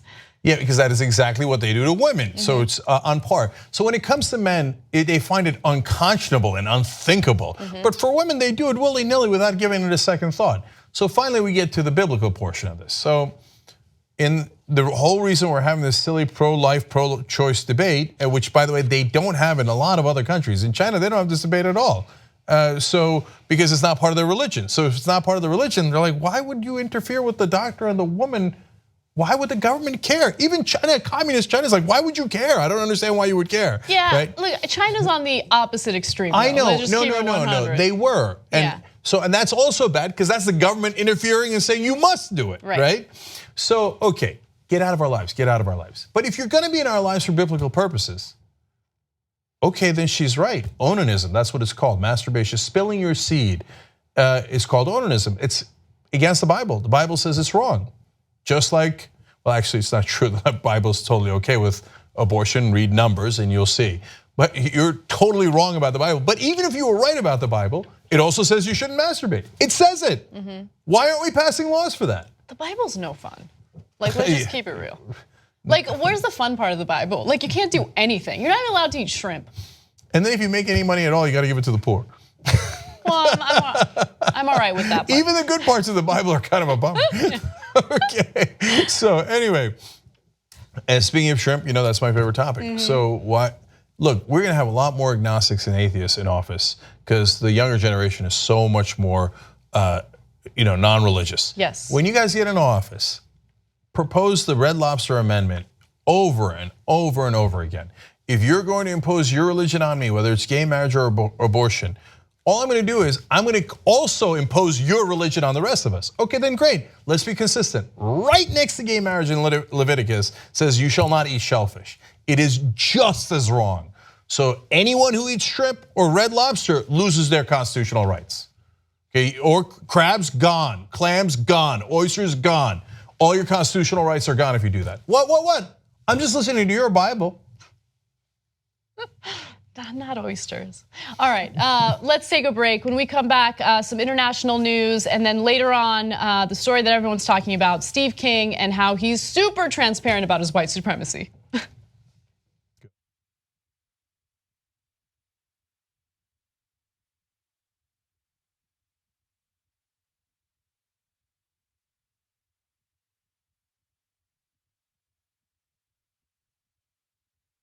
that they failed us. And if you're not angry about that, Michael, and any of you out there, then you're damn wrong, because you should be angry. Young Turks. But it was genuine. He was mad. Cenk Uygur, known online as one of the Young Turks, isn't afraid to throw some punches. 3, 2, 1, fade up. I just remember thinking, what is this guy's name? Cenk the Turk Uygur. What kind of TV station is this? The whole point is for me to yell and scream and tell you what I think. It was right out of like Wayne's World. This guy on this little rinky-dink website is speaking truth to power. We've been averaging 600,000 views a day, beating most of the cable shows in America. We're the largest online news show in the world. We're celebrating our 1 billionth view. Television, we're coming. More politics ahead with Cenk Uygur. He knew that the MSNBC opportunity was an experiment. If fill-in hosts beat CNN and headline news combined, at some point, they want to give me a show. Every single year, that comes out of our paycheck. We put it in, and you're saying we were suckers. When you, as a host, tells someone you're interviewing to shut up, that's going to raise a red flag. That guy needed a tall glass of shut-up juice. If President Obama's doing the wrong thing, I'm not going to tell you that he's doing the right thing so I can, quote, support him. He says to me, "You won't believe the meeting that I just had." The head of MSNBC talked to me. They want him off the air. Cenk took an incredible risk. We're supposed to challenge the government. That's the role of the media. The Democrats and the Republicans are here to screw you. And who on the air is saying it? I wouldn't have done what he did. That if I'm going to be a talk show host, I should be the biggest talk show host in the country. I don't think anyone else does it better. I don't think anyone's even close. Before you know it, I'll be back on your TV doing a national show. I guarantee it.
All right, back on the Young Turks. $15 from Thomas in South Dakota. Bless your heart, Thomas.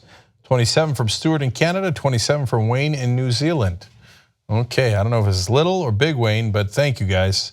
And Cindy Croft writes in, for a party that claims to be against government interference, the GOP supports an awful lot of legislation that does just that. Indeed. And Nick, otherwise known as Gaming Pegasus, says male Republicans are buried so deep in their own hypocrisy that they can't see it when it slaps them in the face. Agreed on that as well. And our members of the day are Robert Siverstan and Carl Wallen. So in the postgame, I was in Austin over the weekend. I will tell you how I turned on the charm. Did it work with women? Okay, just a little experiment.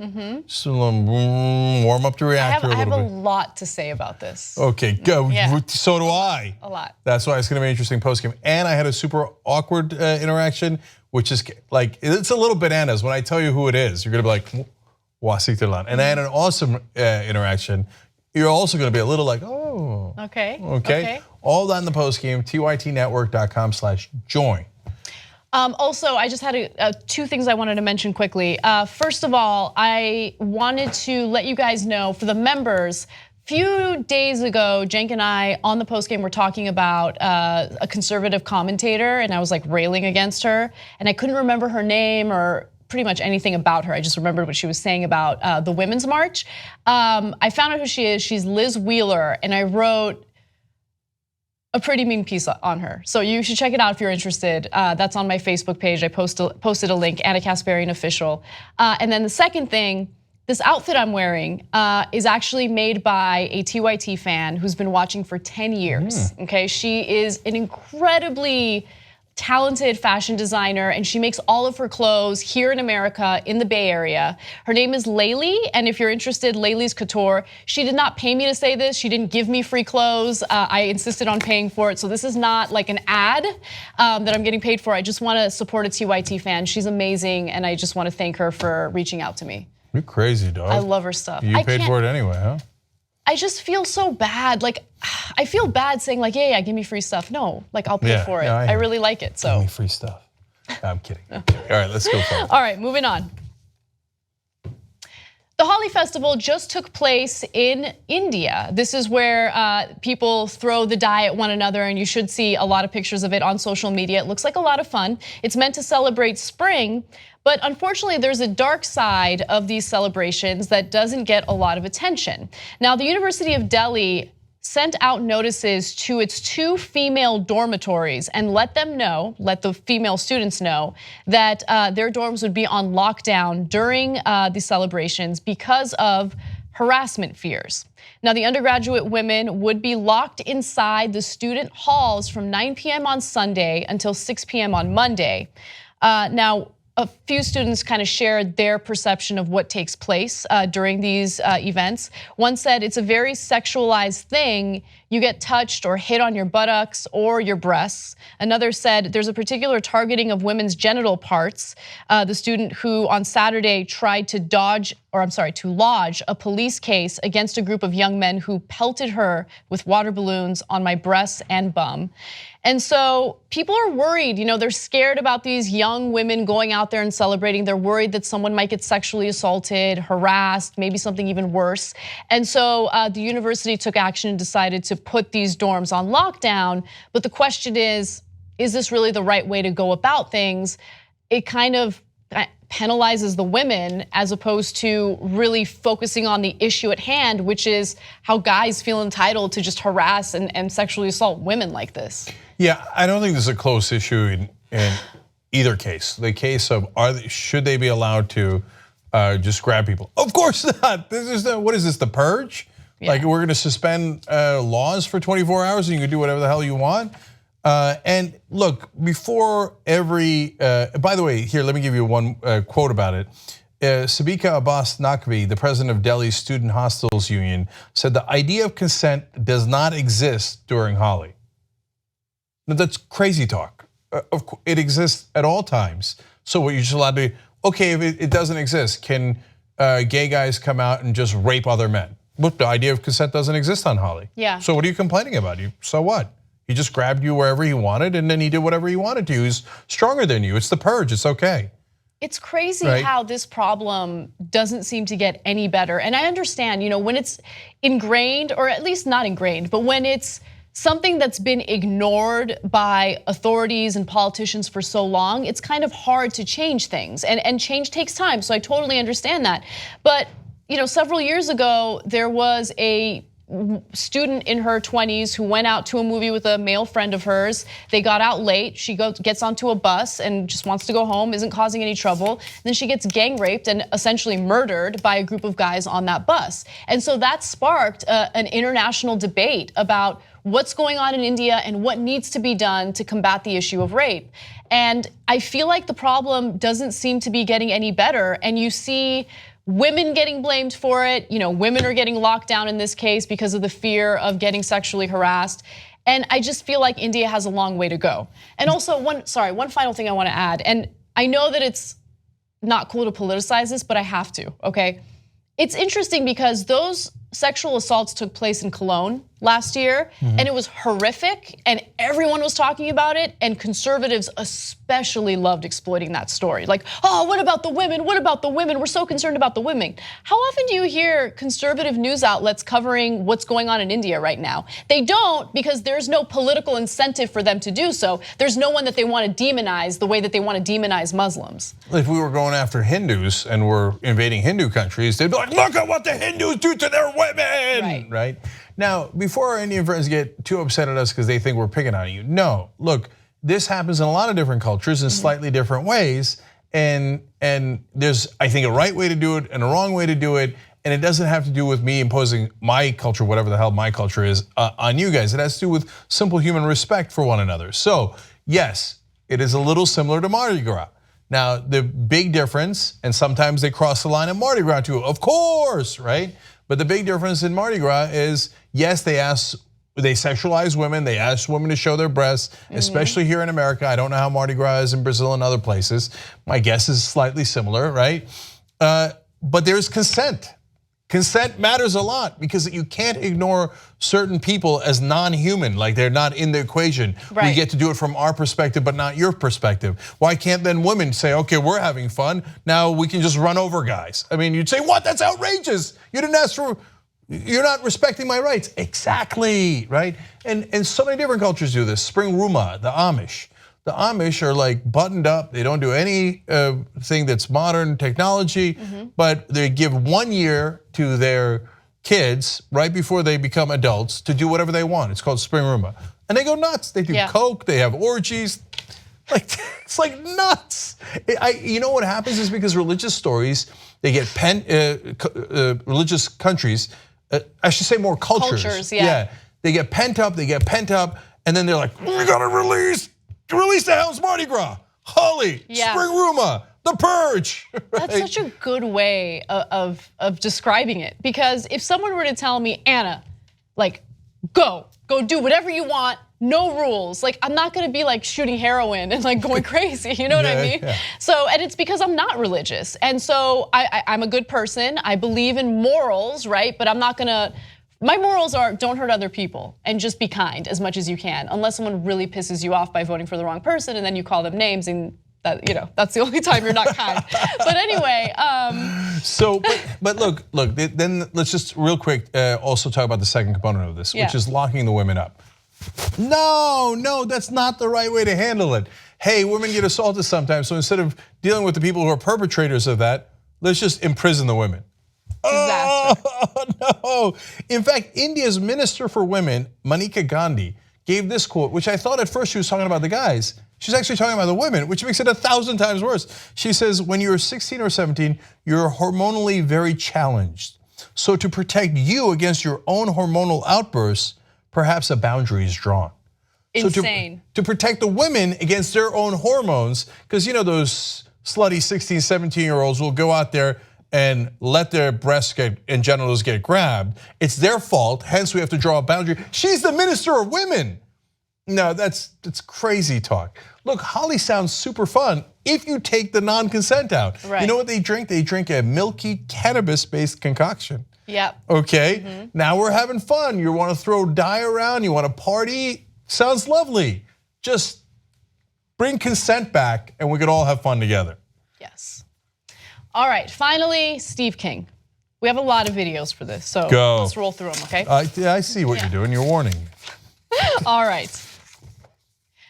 Just recently, Representative Steve King decided to tweet a questionable endorsement of white supremacy. Now, he implied white supremacy, and we'll get to that tweet in just a second, but just so you get a sense of where Representative King comes from, apparently after a meeting with Geert Wilders and Frauke Petry, anti-immigrant demagogues from the Netherlands and Germany, respectively, in September of 2016, King even tweeted a photo with the aphorism, cultural suicide by demographic transformation must end. So let's take a quick look at that. All right, so these are essentially people who think white is right, everything else is wrong, and we don't want the mixing of cultures, we don't want, interracial reproduction. They're just terrible people, and he's like, all right, these guys are cool. This is what Steve Bannon talks about when he talks about the Camp of the Saints, that random book from 1973 that they're all obsessed with. When the immigrants come over to Europe, that was in that book, and here in America, Steve Bannon thinks it's cultural suicide. Our culture is white Western civilization, and they're killing it with all their brownness. Right, so let's just put that tweet up one more time. Those guys believe they're superior to anyone who's not white. They've got to protect those genes? I just want to put that out there. Just putting that out there, okay. All right, so now what is Steve King getting heat for? What did he recently do? Well, he tweeted this. He says, Wilders understands that culture and demographics are our destiny. We can't resolve our civilization with somebody, we can't restore our civilization with somebody else's babies. That's what do you mean somebody else's babies? Okay, what do you homeboy's mean crazy. by that? You know, everybody knows what he means by that. Well, I don't want all those Latino babies in here. They reproduce a lot. I don't want those Muslim babies in here. I want the white babies. That's our demographics and our destiny. Yeah. But if they get into our gene pool, then we can't get them out. Yuck. Other people's babies. Okay, so it's interesting because conservatives are all about white women reproducing, right? Which is why they're like anti-abortion. Let's do whatever we can to make abortion as inaccessible as possible. But when they do that, it actually impacts minorities the most. I mean, it's specifically impacting those in a lower socioeconomic status, right? And unfortunately, minorities are usually in a lower socioeconomic status compared to white individuals because of things like institutionalized racism and all that. So it's interesting because wealthy white women, they're gonna get their abortion anyway, right? And those are the very people that he wants to reproduce. So since that's happening and he recognizes it's happening, he's like, what's left? Well, we got to keep them out. Yep. We got to keep them and their babies out. Otherwise, there are going to be more of them than us. And by America, he doesn't think all of us together. He doesn't think melting pot. No. He thinks the white folks. So he got so much criticism for that tweet. And in Trump era, things are a little different, okay? You don't backpedal and try to save yourself from a PR nightmare, you just double down. And that's exactly what he did when Chris Cuomo was interviewing him. Take a look. What did you mean? Well, of course, I meant exactly what I said, as it always is the case, Chris. And to expand on that a little further, I've been to Europe and I've spoken on this issue, and I've said the same thing as far as 10 years ago to the German people and to any population of people that is a declining population that isn't willing to have enough babies to reproduce themselves. And I've said to them, you cannot rebuild your civilization with somebody else's babies. You've got to keep your birth rate up, and that you need to teach your children your values, and in doing so, then you can grow your population and you can strengthen your culture, you can strengthen your way of life. And that's not happening in any of the Western European countries. France comes the closest to having a birth rate that's a replacement rate, but it's a clear message that we need to get our birth rates up or Europe will be entirely transformed within a half a century or a little more. And Geert Wilders knows that, but we've also aborted nearly 60 million babies in this country since 1973. And there's been this effort that we're going to have to replace that void with somebody else's babies, and that's that push to bring in much illegal immigration into America, living in enclaves, refusing to assimilate into the American culture and civilization. Like you were trying to say someone else's babies means you're either white or you're not right, and as you know, that is anathema to what America's all about. Can we get agreement on that? Well, here's actually, if you go down the road a few generations or maybe centuries with the intermarriage, I'd like to see an America that's just so homogenous that we look a lot the same from that perspective. I think there's been far too much focus on race, especially in the last 8 years. You keep making this point that this country needs to be about white people raising their birth rate and not bringing in other people. That's exactly what America is not. But Chris, I never have made that point. I've never said that. I've been characterized as saying that. I've had the blogs out there say I said that, but I tell them, go back and watch the tape, listen to it, just listen to the language. Our language is precise. That's not out there. Just doubling down. I would like to see a country so homogenous. He totally took a crap on interracial relations and was like, I'd like to see a country that's homogenous, meaning I just want white people to recreate or reproduce, I should say, with white people, and that's it. And let's keep the Muslims and the brown people out. Yeah, he thinks he's being cute there by then. We were very precise with our language. I never said white people. Dude, you said keep the other babies out. This is not complicated. He said, Chris Cuomo, good job there, asked you point blank, you're not saying white is right, are you? I mean, that's not what America's about. And he's like, well, actually, you just saw it, rewind the tape, watch his answer. It's not a hard question. White's not right, you don't mean that, right? You mean the other races are fine. I mean, we're America, right? Well, actually, also, isn't it extremely creepy that he spends most of that answer talking about the sex habits of individuals in America, right? Like, and talking about who should have babies and who shouldn't. Like, how about you do you, boo? Okay, like you worry about yourself. You worry about who you're fucking, but leave the rest to us. So this is actually very biblical, and it's all the peoples of the book, the Old Testament, New Testament, and the Quran. So much of the book is dedicated to build up your own tribe, kill all the other tribes, right? So we need to have more babies, because the Israelites need to beat the Canaanites, and the Canaanites are having lots of babies, and so are the Philistines. We got to go murder them all, okay? And let's cut their circumcision and do the circumcision on them, and when they're in pain, slaughter them all. And then God wants you to defeat all the other gods. Read the Old Testament if you don't believe me. And by the way, read all of them, New Testament, read the Quran. It's filled with this stuff. So that's why they perceive it that way. To them, they got to build up their army. The white people have to keep it pure, and they have to have more babies so they can keep out the other brown people. Those are the others. God told me to reproduce among my own kind. The Israelites are the best, the Canaanites are the worst, the Philistines are the worst. Now, at this day, we're not talking about the actual Israelites. It's an analogy for how they perceive themselves.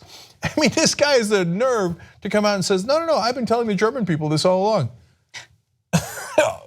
The German people already kind of knew that back in the day. Luckily, Germany is far more liberal today than Steve King or, of course, anything in the past.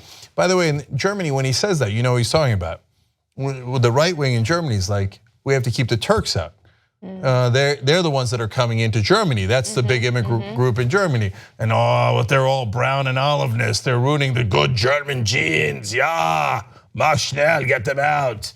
And he says you have to teach your children your values. Yeah, good luck with that. And these are the values you're going to teach your kids? Yeah, of course it is. He's not alone. Look, on one hand, this is actually great. And it's not great because his thought process is a positive thing or a good thing for America. It's great because we finally have some transparency about the very obvious racism that some of our politicians have, okay? They would pretend that they weren't racist for the longest time. They would pretend like they didn't believe in white supremacy. And now, because of the Trump era, they're like, I'm racist. Hey, everyone, I'm racist. That's I'm racist, homogeny. So Trump gave them permission to come out of the racist closet. It's insane. And King has come out fabulously. And so if you want the new Klan, Steve King is your man. By the way, he also says that he wants to stop talking about race. We've been talking about race too much for the last 8 years because of people like you, right? I would like to stop talking about race, but it's really hard when people like you constantly flood the news cycle with your bullshit. Anyway, let's go to the next video where he talks. Can we reset some of this a little bit? Sure. All right. So Steve King recently said, as you guys have heard, that we need to have stop other people's babies from coming into the country. Because the babies are going to crawl in, right? Anyways, and if you think, well, maybe it's a one-time screw up, Anna, why don't you give him the history of Steve King and his other comments, and so we get a sense of who Steve King really is. All right, well, he had recently tweeted about some white supremacists that he's in favor of. He had tweeted that Geert Wilders understands the culture and demographics of our destiny. We can't restore our civilization with somebody else's babies. That was his exact quote. Now, he was challenged on some of his white supremacy on CNN by Chris Cuomo. And here he is talking about what he truly believes about Western civilization. I did defend Western civilization that started this last summer at the Republican National Convention. And when I said Western civilization, that launched people that are opposed to Western civilization. That's a big problem. If we have an element of Americans here, and it's a big element, that reject Western civilization, then what have we? This is an effort on the left, I think, to break down the American civilization and the American culture and turn it into something entirely different. I'm a champion for Western civilization. And yes, our English language is a big part of it. It's a carrier of freedom. Right. Wherever the English language has gone globally, freedom went with it. And science, technology has always lifted up the standard of living on average of everybody on the planet. So I want more of that, not less. And there are civilizations that produce very little, if any. This Western civilization still is a superior civilization. Yeah, we're dominating when it comes. First of all, the idea that he's in favor of science and technology. I know. That's hilarious. And also, Western civilization is not dominating when it comes to technological advancements. There are a lot of Asian countries that are actually kicking our asses. So that's something to keep in mind. I know because Donald Trump told me we're not winning anymore. China's winning. Your man said it, not me. China, South Korea, Japan, kicking our asses. Okay, so let's break it down for these idiots. So if they just talked about the culture of freedom, science, technology, then I'd be in. I agree with that completely. But he's not just talking about culture, he's talking about demographics. He's talking about other people's babies. The babies don't have any culture yet. Like if you're born here, you brought up in American culture. So why wouldn't they be just as American as you, Steve King? You're not talking about Western civilization, you're talking about white civilization in your mind. Now, so these knuckleheads, they look at America today and they look at the world today and they go, well, we're number one. We're not number one at everything, like healthcare, we're number 37, but anyway, we're number one. That means we're superior. Okay, well then, if you froze time at different times, when the Chinese empires were the largest empires in the world, then the Chinese would get to say, well, obviously we're the superior race. Let's not pollute Chinese genes with inferior races, which by the way, for all of history, different races have been saying that. Let's keep it real on that too. It's not just white people, right? And whoever's ascendant thinks they're, oh, I'm the almighty, everybody else sucks, right? We could have frozen time during Egypt and we say, well, the Africans are the best. It's obvious, it's obvious. Egypt is so far superior to anything else on planet Earth. If aliens came down, they'd be like, boy, these white people are horrific. They're so backwards and stupid. Their culture is the worst, right? These Africans got it all figured out. They built pyramids. The white people are still in caves, like drawing with their fingers, right? If you froze time during the Roman period, you would say the Romans are the best, the Greeks, the Turks, yes, the Turks, the Ottomans ruled for 500 years. You say, oh my God, these Muslims are the best. They have the superior culture, it's obvious. How stupid and ahistoric are you? Maybe it's not genetic. Maybe we're all equal as humans because we are all Homo sapiens. I know that blows your mind, right? And in reality, it's just a matter of how the technology and sharing is flowing throughout time and that things move. And in fact, as Anna points out, technology is moving to Asia now. Yeah. So China has now gone the second biggest economy. Soon they'll be the top economy. And then what? Are we going to pollute their gene pool with our inferior white genes? Come on, can you really be this dumb? And the answer is unfortunately for a lot of people, yes, Steve King being the chief among them. And I don't think that someone like Steve King genuinely thinks that white is the superior race, because there's such an obvious level of insecurity among people who have his type of thought process, right? And my mind always goes back to the people online, the white supremacists online that got triggered when I said, I'm better than you, and they still can't let it go. And I'm like, why are they so obsessed with that line? Why did it get under their skin so much when I said that I'm better than them?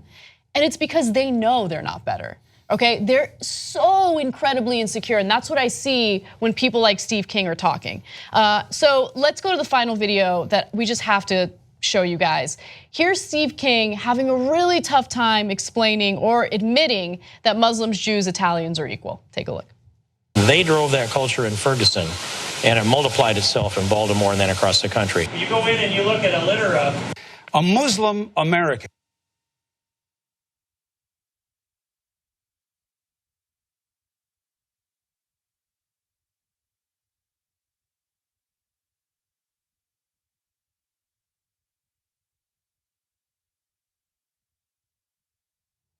Okay, so we're having a technical issue with the video. Okay, but it was awesome. Trust us. It was. Okay. It was really good. All right, should we do the past, Steve King? Sure. Let's give you some context. Okay, one more. Okay, hold on. So let's set it up. Okay. So Steve King, deplorable, worried about other babies polluting the white culture. This is not the first time Steve King has done this. He's done this many, many times. Let's actually go to video 4 now, okay, and give you the history of Steve King. They drove that culture in Ferguson, and it multiplied itself in Baltimore and then across the country. You go in and you look at a litter of pups. and you watch them. You watch how they play, they run around a little bit, and what do you want? You want a good bird dog, and you want one that's going to be aggressive? Pick the one that's the friskiest, the one that's engaged the most, and not the one that's over there sleeping in the corner. You get the pick of the litter, and you got yourself a pretty good bird dog. Well, we got the pick of every donor civilization on the planet. We got the vigor from the planet to come to America. I also say we need to do a few other things on top of that wall, and one of them be to put a little bit of wire on top here to provide a disincentive for people to climb over the top or put a ladder there. We could also electrify this wire with the kind of current that wouldn't kill somebody, but it would simply be a discouragement for them to be fooling around with it. We do that with livestock all the time. Congressman William Lacey Clay of Missouri apparently concerned about, quote, racial profiling in Ferguson, Missouri. Well, this idea of no racial profiling, I've seen the video. It looks to me like you don't need to bother with that particular factor because they're all appear to be of a single, of a single origin, I should say, continental origin.